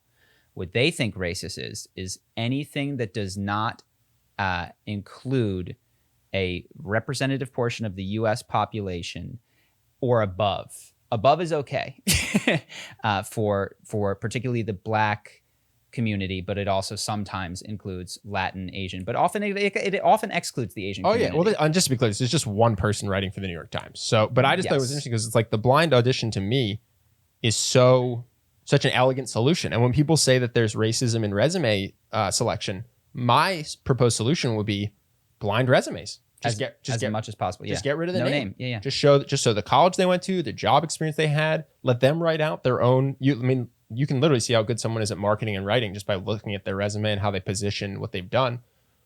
Just get rid of their name, and you could even get rid of where they're. Just say, hey, listen, no one's allowed to put what city they're from. Mm-hmm. I don't care if you're from Detroit or Alabama. Just get rid of it. Like blind resumes seem great. And so I just thought it was interesting that somebody was going to get rid of the blind audition, which to me is like the epitome of not racist. To them, and this is the disagreement. This again, we'll try to get Coleman Hughes. He can articulate this better than I can. Racist is you are not using the term. You're using racist that has traditionally been used. It is morphed. I know. In what it is. So just thought it was interesting because to me, I was like, this is exactly what you want. You want people's race to matter exactly as much as their eye color and their hair color, which is not at all. Maybe for dating, if you only date people with brown eyes or something. Yep. It's like, this is the one area we've really nailed it. And so it's just interesting to see someone attack that area. I wonder to what degree that's just for clicks or like I don't even think it's for clicks. I think it's just one guy is the thing. But like, I do think that if there's one guy, there's more than one guy. Maybe. I just thought it was interesting. Yeah. Where is that coming out of? New York? New York Times. Yeah. This is like, okay, let me just think what cities I'll be going to. Like, this is unfortunate. I'll go anywhere. You just tell me where this stuff is not going to be. It's like, I'll move to a crappier place. I'll leave a bunch. I'll pay an exit tax. Just like charge me for whatever it is. And then do not bring this. Do not ever bring this there. Just promise me that this doesn't come there. Well, that's what they're saying. That's what Texas and Nashville and Florida and everyone say. Please don't, like, if you flee here, please don't bring your policies here. Yeah. And I'm not anti, I don't mind being taxed as a high earner to pay for, especially to pay for government policy. I don't think that's the policies that people are saying. Sure, but I'm saying that's a policy that I'm not necessarily running from. Like I'm not anti that policy. No, like I said, there's a lot of stuff on Joe Biden's website I disagreed with, but I liked the tax policy, and I'm not necessarily going to benefit from it. But I'm just okay with wealth redistribution until you look into like where it goes. Let's do this real quick. So you mentioned this. You and I have been looking because I watched a video of Robert Kiyosaki. And he talks, I think, accurately about the way that the U.S. tax system is currently set up. Mm-hmm. And he's got a little chart, and on the left side, he's got employees and small business owners. And on the right side, he's got large businesses and investors. And he accurately points out the U.S. system will tax you at a higher rate if you are an employee or a small business owner than it will if you are a large business or an investor because of the capital gains provision. Now, we can argue if it's good, bad, otherwise, for the purposes of this conversation, doesn't matter. The only point is that you get taxed at like 15% or under Trump, and it's traditionally been around 20, versus anywhere, if you're in California, it's 53% for your upper tax bracket. So federal plus state combined. 2 to 3 times more. Yeah. And when you're making money as an investor, now there are pensions and all this, but there's a lot of people making a lot of money at that 15% rate. So you and I, just watching this, I was like, man, I feel like a sucker. We are suckers. Yes. Yeah. I feel like stupid. So we've been looking into, okay, like, should we do real estate more? And I'm not interested in real estate. I don't want to buy and flip and sell homes. I don't want to learn about the stock market. I like to create things more tangibly. And so, but we've been looking into it because it's like, look, we're just, we're the dumbest people here. We're just one of the big suckers right now in the tax game. And I would love it if Joe Biden or anyone made it like a little bit less stupid for me to create things, just make a business that earned income. Yeah. So I'm for tightening up the gap between cap gains and income. Now, I will say I don't have a total understanding of how that might affect investment. You know, you want to encourage people to put, when they have hordes of money, you want them to put it back in. But it seems to me that like, what is 15% encouraging much more investment than 20? Is like, could it be 30? Could it be 35 as opposed to the 53 that California is? Yeah. So yeah, No, I thought that was one of the things I like. Like I said, there's a bunch of stuff there I didn't like, but I liked his tax stuff. Yeah. I got a bunch more, but I'll only do one more. I'll save the rest for later. So I'll let you pick. Do you want to talk about how being a man has changed because it's 2020, or do you want to talk about video game shaming? I feel like we've done both of these. Which is the most different? Well, this was just a Sneeko thing. So I'll talk about this. You know, Sneeko, the YouTuber, just tells a story. He's in Harlem, and he was talking to some guy, and he mentioned he was a YouTuber. So then he was having sex with his girlfriend. Wait, who's he? Sorry, Sneeko. Okay. He was having sex with his girlfriend. You just changed scenes really fast. He was talking to this guy. He's a YouTuber. Keep up, Chuck. Keep up. Okay. Okay, so Sneeko tells a stranger that he meets in the neighborhood. But they start talking. He goes, yeah, I'm a YouTube guy. Then Sneeko is in his apartment having sex with his girlfriend, and his blinds are open. And he sees the guy recording him having sex. And he goes, I don't know what this is about. Maybe this is to extort me. Maybe he doesn't know that I'm not that famous. He wants to sell this to TMZ. Very stupidly. And he says it's stupid. He throws a bottle at the guy's window or something because he's just angry and he feels violated. This guy's recorded him. So then the guy comes over and they get into a shouting match. And basically he's like, I want to fight you. I want to beat the shit out of you. And Sneeko's like, you illegally recorded me having sex. And so now as a man, is that illegal? I think so. Can you not point a camera at somebody's open window? I don't know. Let's call it legal. Let's say it's legal. I think it's illegal. I'm pretty sure it's illegal. That's illegal. It's private property. I can't point a camera at a window? Not if it's looking into somebody's home. Interesting. That's surprising, but okay. I don't know the rules, but that's actually, luckily, that's not an important part of the discussion. So he basically says, he's like, now I'm in a spot. My girlfriend's there. My ego wants to fight this guy because he's challenging me as a man. If I back down, I feel like a failure as a man. If I fight the guy, I could get hurt or killed, thus not being able to support people financially, and also I'd be dead. I could beat the guy up. Let's say I win the fight. Now I get into legal trouble. Mm-hmm. I could call the cops, but now I'm a snitch because I live in Harlem and the neighborhood will turn on me. And he just said he said he felt very torn because he has a certain idea of what it means to be a man challenged to a fight because of his culture and his growing up and everything that's been told to him by the media. You know, you look superhero movies of people beating up bad guys and the reality of the situation. And so he said what he did is he didn't fight the guy, and then he thought about moving. And then he felt like a coward thinking about moving. Like, was he running away? Yeah. And just thought it was really interesting because, there's a very strong argument to be made that the absolute best thing and manliest thing you could do is not let your emotions get the best of you, not fight someone over nothing, and then also move to keep your loved one safe because he lives with his girlfriend at the time. Mm-hmm. But at the same time, like, that's the messaging he's received made him feel like that's not the manly thing to do. The manly thing to do is stand your ground, do the fight. Like, so I just thought it was interesting because I agree with him. I think that what he did makes the most sense. Mm-hmm. And it was just interesting that it made him feel like less of a man. Yeah. Well, we've talked about this, that manliness, being a good citizen, being a good Christian, Rollo Tomasi would disagree with us, but I think these are just mechanisms of control. No, that's not to say that there's not differences between men and women, but the way that we explain and this culture of what it is to be a man is to literally influence and control people so that in these situations they behave in other situations they behave in ways that society is encouraging them to move towards.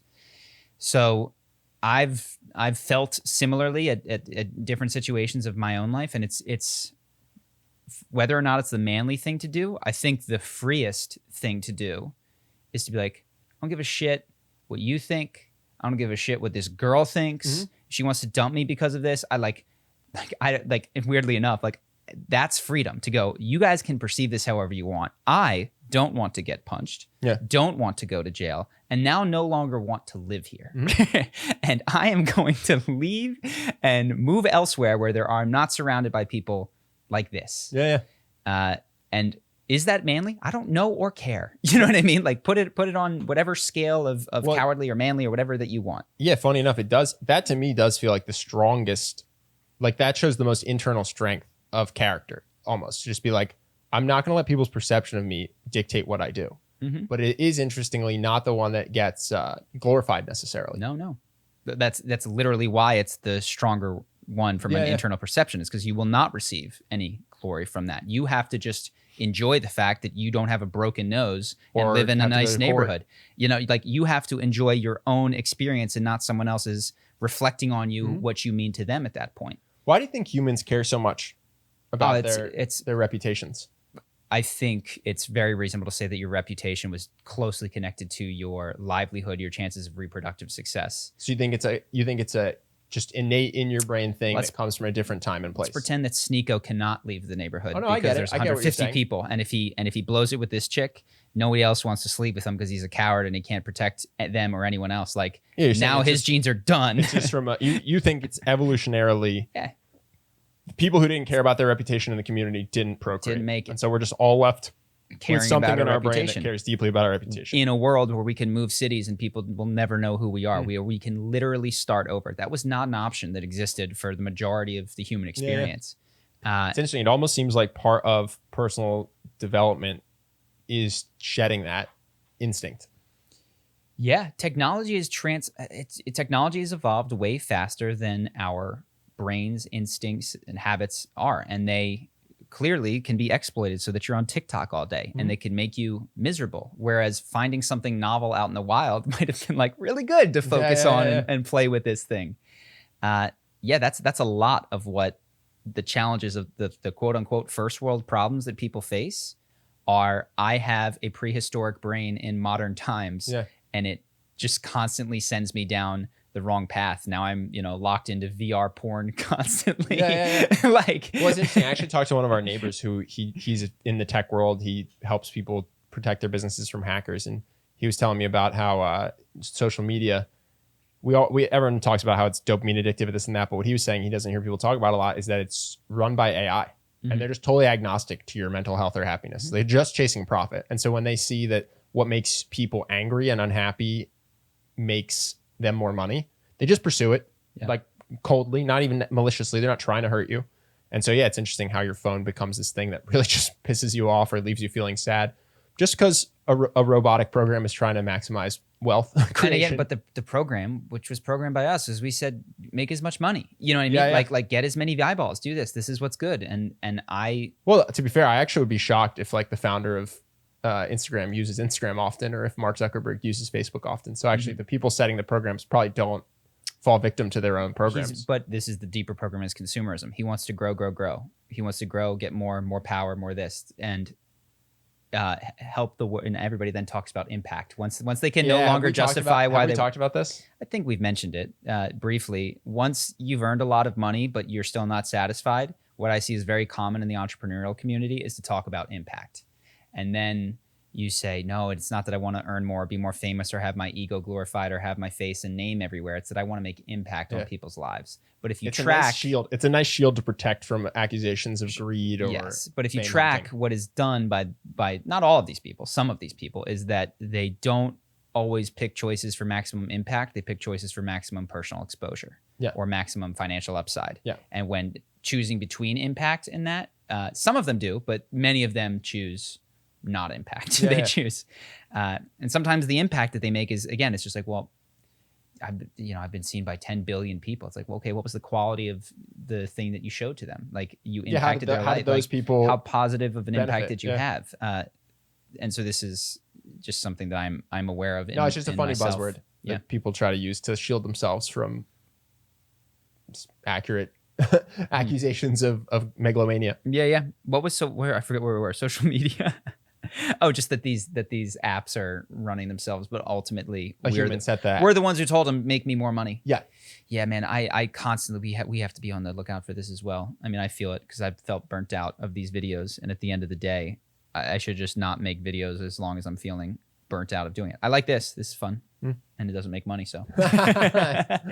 Speaking of, if you guys want to donate to the Patreon, Justin is, we're almost to your goal, right? Not quite. We're about halfway there. Halfway. We're halfway. So 100% of the Patreon right now just goes to paying Justin. So that allows him to do the editing, get the guests, come in and set this all up. So, and basically when what we're trying to get is for Justin to be able to focus on the podcast when he's not here in studio with us, which means that we'll get better guests. He'll be able to prep better topics. The edits will be better. We can start coming up with more fun, interesting things for the patrons. But right now, because Justin is doing contracted work, he's got other stuff that he has to do. So he can't always be thinking about this. So that's what we're trying to do. We're trying to. So if you like the podcast, please donate to Justin using our Patreon. And it'll help make it better. Yeah, it lets us do more. Cool. Want to do questions? Yep. Speaking of patrons, this is from Andrew, who is a top tier patron. Ooh. And with the election coming up, he asked, do you think one should vote in their self-interest or in the interest of what they think is best for society as a whole? Ignoring for the moment that the argument that voting for what is best for society as a whole is actually best in the long run for one's self-interest, do you think it's moral to support someone who will be good for your personality or for you personally? Be good for you personally, Got it. but bad whatever that means for you, for society. An example is my situation. I have a 7-figure annual income, so voting in my best interest would be to support whoever is going to lower taxes. However, I think it would be best for society to have universal health care. I feel like I'm in an ethical dilemma here. Thoughts? So I actually don't think you can remove the fact that what's best for society is best for you. And I'll put it like this. I think if you let wealth gaps exacerbate and you let the safety of certain neighborhoods decline and you let education decline, there will be a revolution and they will come to you in your $1 million mansion and they will burn it down. I know that sounds crazy given that it hasn't happened in America 80 yet. years or so in the US, but it happens all the time across the world. It's happened in the past. And so I actually think you are benefited, especially because if you make $1 million and you take home 500 grand, or you make $1 million and you take home 600 grand, it's really not going to make that big of a difference in your life. So the sacrifice you're making will not be noticed. But I think you will notice that when society as a whole is going better, there's more innovation from other people that improves your life. The areas you're in are safer and you don't risk losing everything as the inequality becomes untenable. So I think to ignore that part would be bad for you selfishly. So I think selfishly you should do what's best for society. Yeah. I mean, you did say this in the question, but I will reiterate what Ben said, which is I don't think you can remove that.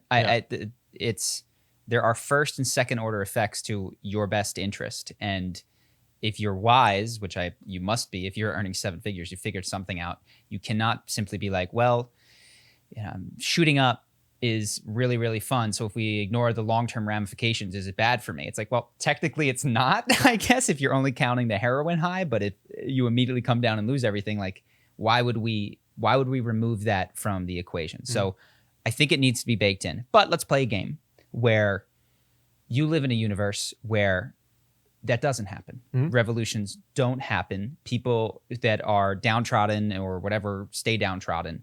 Do you have an ethical an ethical duty to vote in the favor of larger groups of people, or should you just vote in your own self-interest? Well, people know, I think if you've listened to other episodes, I like the veil of ignorance a lot. So I go what's best for society. I'm under the impression that I got really lucky that I wasn't beaten by my dad or had drive-by shootings in my neighborhood, that any of my success is predicated on the fact that I was born into a good situation. And so mostly any gripe I have with taxes or wealth redistribution is just how it's spent. But I think philosophically, I think I want what's best for society, even if that means I have less wealth because of it. I'll just strengthen this a bit. Perhaps the system of voting is set up to be like, look, be selfish.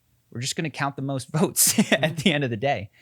So I think you can make a very reasonable argument that is just be selfish. That's the whole point of this, is for you to state what is best for you, and then we will aggregate that. And you're not a bad person for stating what's best for you. And then in the aggregate, just don't freak out when you're outvoted. Now, the problem with that is that what's best for you might be like, look, what if we just killed this 10% of the population and took all of their stuff? And everybody would be like, well, that's best for me. So I do think I eventually come back to ethically vote, incorporate other people into your decision making. This is why we donate to charity water. It doesn't them getting water will not in my lifetime have any benefit on me or my society, to my knowledge. You know what I mean? But it just seems like it's good. And I wish everyone would do it, I guess. So I kind of, maybe it's just the golden rule. It's just like, I wish everyone would think more about what's best for society. Yeah. And I do think even in a voting block, just because of that example that I gave, it's no, you need to incorporate the minority group, because if you don't, then you just have a system that constantly exploits whatever the minority group that is most exploitable is. So yeah, I think vote with ethics, but also voting goes beyond tax rates. And so it's not simply no, you have to do what's best for society. That doesn't mean you have to do what gets you taxed the most. It means you have to you don't have to do anything. I would suggest voting for who you think is best for America for generations, even like who, not just for the next 4 years. And the last thing that I'll say with regards to this is I'm going to get shit. I'm not planning on voting. I don't want either candidate. I think that this you have to vote idea is one, it's one of those things that people believe because it's repeated 10,000 times and it's socially shamed if you don't. But I think upon investigation, if you replace vote with other things like donate $5 to charity or donate $100 to charity or volunteer at your local organization. Volunteer for 2 hours a week. I think you get better outcomes in the world. So like, so it's a shame to me that people spend hours and hours and hours and hours thinking about which candidate they will vote for, and then not doing these other things. Everything that we do comes at the expense of everything else that we're not doing. And I don't want that to weigh anybody down, but I think that I can, rather than educate myself on Biden's policies and Trump's policies and this, I could just probably help more by taking that time and doing a lot of other things, which is part of the reason that I'm not voting. And part of it is I don't even know who I would prefer or want or predict. And then lastly, what I'll say is the whole voting game or the whole campaign game is structured around deception. It's structured around faking you that I'm going to do this. I'm going to shut Guantanamo Bay. I'm going to not do this. It's all, as we know, bullshit. So now you have to wade through people who are bullshitting you, through news organizations who then put an extra filter of bullshit on top of that in order to cast a vote, which may or may not be best in the long run, with hours and hours. Like I can find more helpful uses of my time than that. So that's where I land on this whole particular thing. It is a bummer. I wish that what a cool system it would be if candidates had to commit while campaigning to what they would try to get done. And so if Trump puts on their 2-term term limits for senators and he's like, I'm going to do this, and I'm not just saying it because I'm allowed to say stuff, but I'm putting it on the board, and the board is like legally binding. They have to pursue this to the best of their ability. It wouldn't work because people would just find loopholes, but it would be such a better system. It's not even socially binding, though. It's not even like people don't even get mad at you. Like when you don't shut down Guantanamo Bay, nobody really cares. Term limits. That's one of the things. One of the things that Trump said he was going to do that I thought if he can do this, it would be really cool, is setting up a system where government employees aren't so incentivized to pander to lobbyists, pander to their base. You could get more Eisenhower-esque behavior if you knew you were leaving in 8 years, but it just didn't happen. Yeah. In sum, and I'm going to go out on a farther limb here, I think that the vote push, there's a bit of let's trot out two people who are wildly similar and make you feel like you're being involved, bread and circus going on with that, as opposed to what people aren't saying is things that just make more genuine change, that take more genuine effort. I'm not saying that voting is bad. Democracy is better than totalitarianism. I wonder if that's true in swing states. It would be my only question. Like, we live in California. You don't have to vote. If I was in Florida in the year 2000, I think that would be that could be very important, my vote. That's what I'm saying. That's kind of what I'm saying. It's like, also, I think I just want to clarify. And the electoral college. California's going to go blue.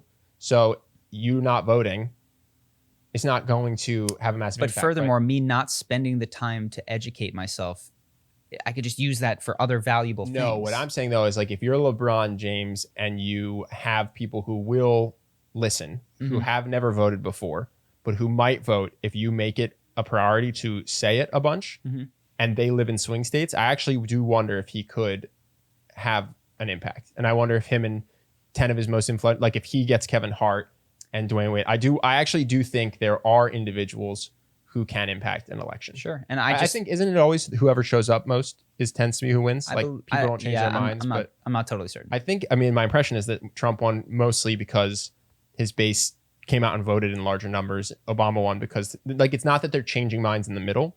So from that perspective, I actually do think to the extent people feel strongly about it, there are people who can have a big impact by getting voters in swing states out in mass. Mm-hmm. Yeah. You know what I mean? Yeah. And then I don't want to shit too much on voting. So let's just move on. Okay. You just think all the candidates are the same?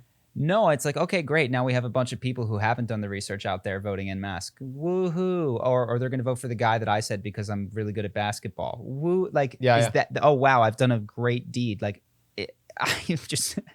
I'm not trying to be mean to LeBron or anyone personally. Yeah. I think this is my, so I mean, again, then who writes the test becomes an issue. But my thing has been, if you have to take a test to drive, why don't you just take a test to own a gun, take a test to vote? Like, why don't we just have tests in more areas than just driving a car?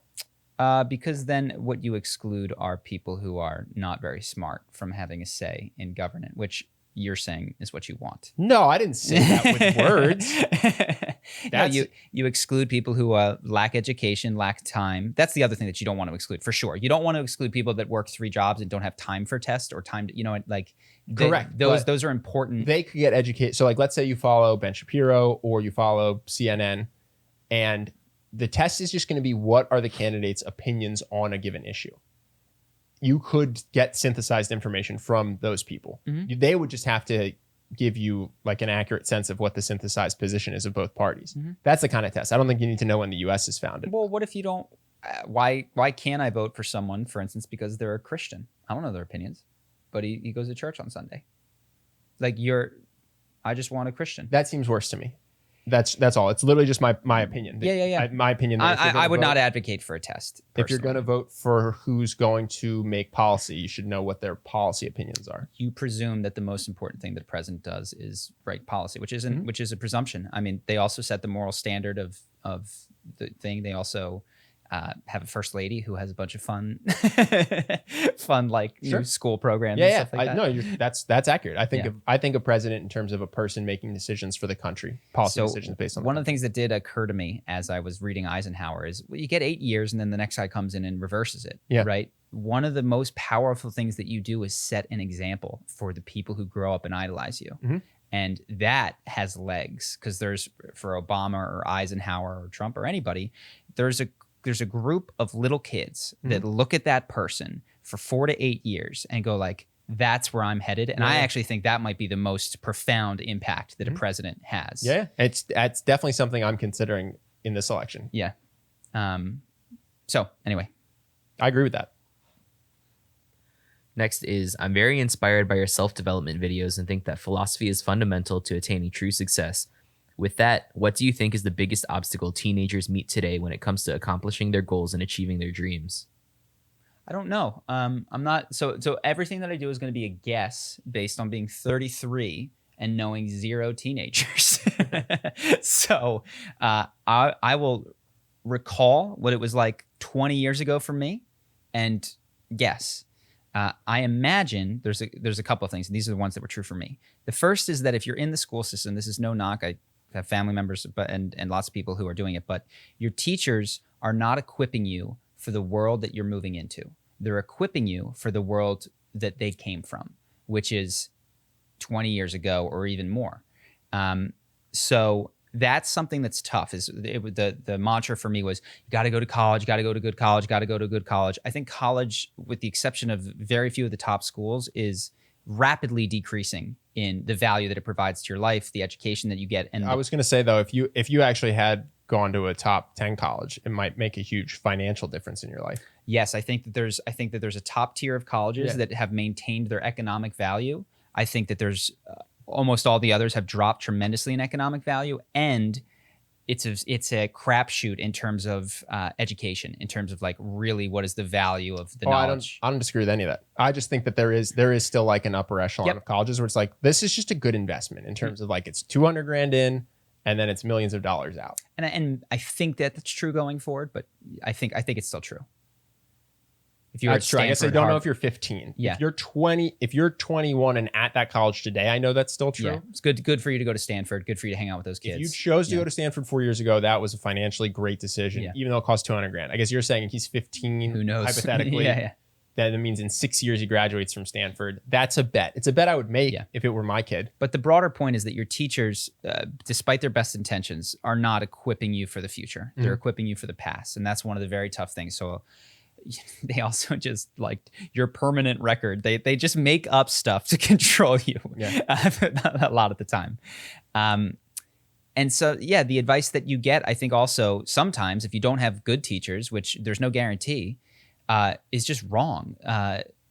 There was some of the career advice that we got was so ridiculous from the guidance counselors. We got advice about you got to join the Key Club is to show that you're a well-rounded student. And it's like, if I had just been like building my own video games, which is what I wanted to do, and just been like, no, find a hobby and pursue the ever-living daylight out of it, that would have been fantastic. So anyway, bad advice from people around you is I think a huge problem. I imagine. Well, I think in general, following advice from people that aren't living the life you want is just something I would say to avoid. So like if you're taking advice from a guidance counselor, that's great if you want to be a high school guidance counselor. Yeah, or if you want to be a teacher, which is a totally admirable thing to do. But if you want to be the next Elon Musk, the best thing you can do is probably read his biographies. Or Bill Gates or whoever. So that's one, is the advice that is, it's a very narrow band of advice coming from teachers and guidance counselors, and that will teach you how to become a teacher or a guidance counselor if that is your dream. My advice is to self-teach. I think I learned a lot. I went to business school, and all of my business learnings have actually come afterwards from books and courses and things like that. So I think if you're a teenager and you want to be successful at anything, like do it yourself. I think that's honestly, if you want to be a basketball player, it's probably not relying on your basketball high school coach is not going to be what's get you there. Yeah. So no matter what you're trying to learn, I think to the extent you can be someone that can identify high quality instructors and learn from them, that's a skill I would focus on. Yeah. My mom is guidance counselor. So she's going to yell at me for all that. I'm just thinking. But I told her I would come in and talk to her students. I said, you're not going to like what I have to say. Well, this is just a total tangent. But my PE firm, I go back. I'm still friends with the private equity guys. And they asked me to talk to the associates. And I said, are you sure about you this? Want that? And they said, yeah. I was like, okay, you want me to just be honest? They're like, yeah. So I went up and I said, hey, most of you shouldn't be in private equity. A couple of you are passionate about this and you're going to be successful. And a lot of you are pursuing this for prestige and money. This is wrong for you. And I wouldn't try to do it. And I think you won't be good at it and you won't be happy, and get out. And afterwards I was like, so are we cool? And they're like, yeah, I think that was great. Like only a couple of these guys should stick around. Yeah. And we're not benefited if someone tries to slog through a painful job for money. Interesting. So let's just keep the ones that are fit. I was like, oh, cool. We're still friends. Yeah. But anyway, and then I imagine to finish this particular question, one of the other things that is very challenging is that your life is now, the most split between digital and in person of any generation, obviously, but it's almost like I don't know whether it's 50-50 or if it's tilted towards one side, but now it's Zoom classes and the amount of interaction that goes on after school, in the comments, etc. You are charting completely uncharted territory in terms of how to deal with bullying and how to ask someone out on a date and how to manage those two worlds, which are very, very different. And no one can give you effective advice. I'm not prepared to. I have no idea what it's like to just constantly be connected to my classmates. So I do not envy teenagers today. You said it earlier, though. It's cliche advice, but I think pursuing your passions, like now you don't want to make your passion for video games or whatever it might be overtake your ability to do well scholastically. I think the system's set up so that good grades help, and I would pursue them personally. But charisma, that was just a thing you and I were trying to do to get better with our friends and better with dating. And there was no business in sight when we started or for years as we pursued it. Yeah. And Steve Jobs studied calligraphy because he liked it, and that worked out well for him. And people who could code in the early days did not realize that it was going to be the most lucrative thing you could do is start a tech company. So I think if you're a teenager, run down your passions. I think that's going to work out for you. I literally just talked to a guy today who was a college basketball player, or yesterday. He was a college basketball player, got hurt, released a course, and has a very nice income from it because he just got deep into the weeds of what makes a good basketball shooter. So yeah, I mean, that's one thing I would say is that you never know what's going to be the thing that lets you be successful. But I think when you pursue your passions, it tends to work out well, or at least arm you to then take that knowledge into the working world the way Steve Jobs did with calligraphy. So yeah, I think that's a good one too. Like, try to learn from people who are doing what you want to do and try to pursue things that don't immediately seem like they might tie to financial success, but that you're truly passionate about. I think it's a pretty good formula. Dope. What else? So cliche. Next is, I'm a big fan of the concept of the friendship triangle. In brief, it concludes lasting and meaningful friendships have three sides, the first of which is positivity, followed by consistency, and deepen through vulnerability. Do you feel that these three sides aptly encapsulate what it takes to form fulfilling friendships? And further, how would you advise and encourage people who have heavily quarantined to pursue, maintain, and develop friendships despite having the social rug of their life pulled out from under them? So sorry. Positivity, consistency, and vulnerability. Yep. Yeah. It's not my experience. I think it's missing values. Yeah, I agree. I think it's the thing that's brought me to all my closest friends is our values. And consistency is, for me, I'm terrible at it. So, but it could be subbed out. I think of the people that I am happiest to see, high school friends that live in different countries. Values is what. Well, the number one thing I did to make the closest friends that I have today, there were two things, I guess. One was just going to college, but then the second was wearing it on my sleeve that I cared about personal development. Yeah. And being loud and proud in a time when that was kind of poo-pooed as like lame. Mm-hmm. And that led me to making so many friendships that stood the test of time because we cared about the same things. And I think that's an important thing that's not in the triangle. It's the thing to me. Positivity is nice. Values is the number one thing, at least in my experience. So especially if you can go out there, we were talking about charisma, writing about charisma.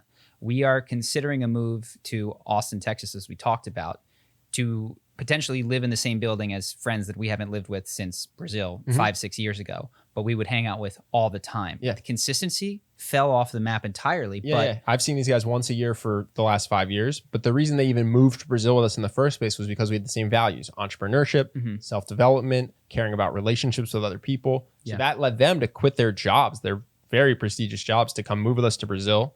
Now we've been separate, living our lives, and now we might go live and see each other every single day. And I think it's because of the core values. Yeah. So, okay, what is the actionable step? It is to be vocal, speak them, pursue them, try to earn money from your values, try to find hobbies that show your values. Even if, like, to be clear, a value can be basketball. Like, if playing basketball on the weekends. Yeah. I have friendships that are largely rely on the fact that we both surf. Yeah, you could be a foodie, and you could be someone who just likes to go out to nice restaurants, and you'll connect with people that like to go to those restaurants. So I guess values and interests, and I'd say those are separate, but both super, super important. Yes, and really, and our interest is what has connected us to people for a long time. So I would remove consistency personally. Doesn't seem nearly as important, though. Of course, it's nice to have, and it's kind of a result of the other things. I was going to say, actually, I think the vulnerability is a result. And now maybe that's not, if you struggle with being vulnerable with people, I would say work on that in your life. But to me, I've never tried to put vulnerability into a friendship to strengthen it. You've never struggled with it, and to the same degree I think other people do. Vulnerability? Oh, maybe that's not true, but you, for instance, you went out on a limb, left your job, admitted to people that you weren't happy there. You know what I mean? Like that. I think of vulnerability is like sharing like your childhood stuff, which you didn't do with me until we were friends for 13 years, 15 years. I suspect, but I did share with you who I had a crush on, who I dissed, that I was sad about it, that my breakup upset me. So I think that you're considering vulnerability a subset of what the actual larger circle might be. Maybe. I haven't read the book, so I actually don't know what they... Neither have I, but I just know that some people think it would be vulnerable to be like, I had a crush on her and she didn't want to date me, and now I'm really upset about it, which is that was our whole friendship. Yeah, you need that. You definitely need that. So yeah, I do think that's a key piece. But yeah, you don't necessarily have to trade childhood trauma stories to make a friendship last. You just have to... I don't know the definition of vulnerability here, but... Knowing what you care deeply about, which is kind of the value thing. What I would add, I guess we can leave the other sides, just make it a pentagon. But I think values and interests, and those are different, but both. I would bet that I could pick. If I knew everyone's values and interests, I could pick who you're going to be friends with in 5 years from your high school friend group and who you're going to grow apart from. Super easy. And quite frankly, the grow apart is 100% interest and values. I mean, I watch what transformed my friend group. When I became interested in girls and other of my friends didn't, Ben and I became best friends. You know, like when certain friends of mine became interested in stable careers and I was interested in entrepreneurship, total radical reorganization of my friend group. And you know some of those guys for a decade plus, and you'd seen them every day because they were your neighbors. Yeah. So that's really seems to be what has driven it, at least in my experience. Cool.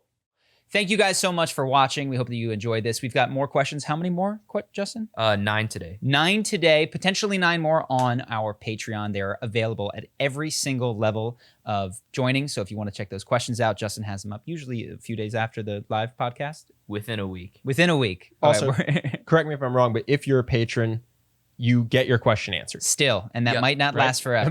No promise. But today, if you join and you're a patron, guaranteed we will answer your question. If you write it in the YouTube comments, you're at the whim of Justin. Yeah. So that's another thing we try to do to incentivize you guys to help us pay Justin. Cool. That's it. Peace, guys.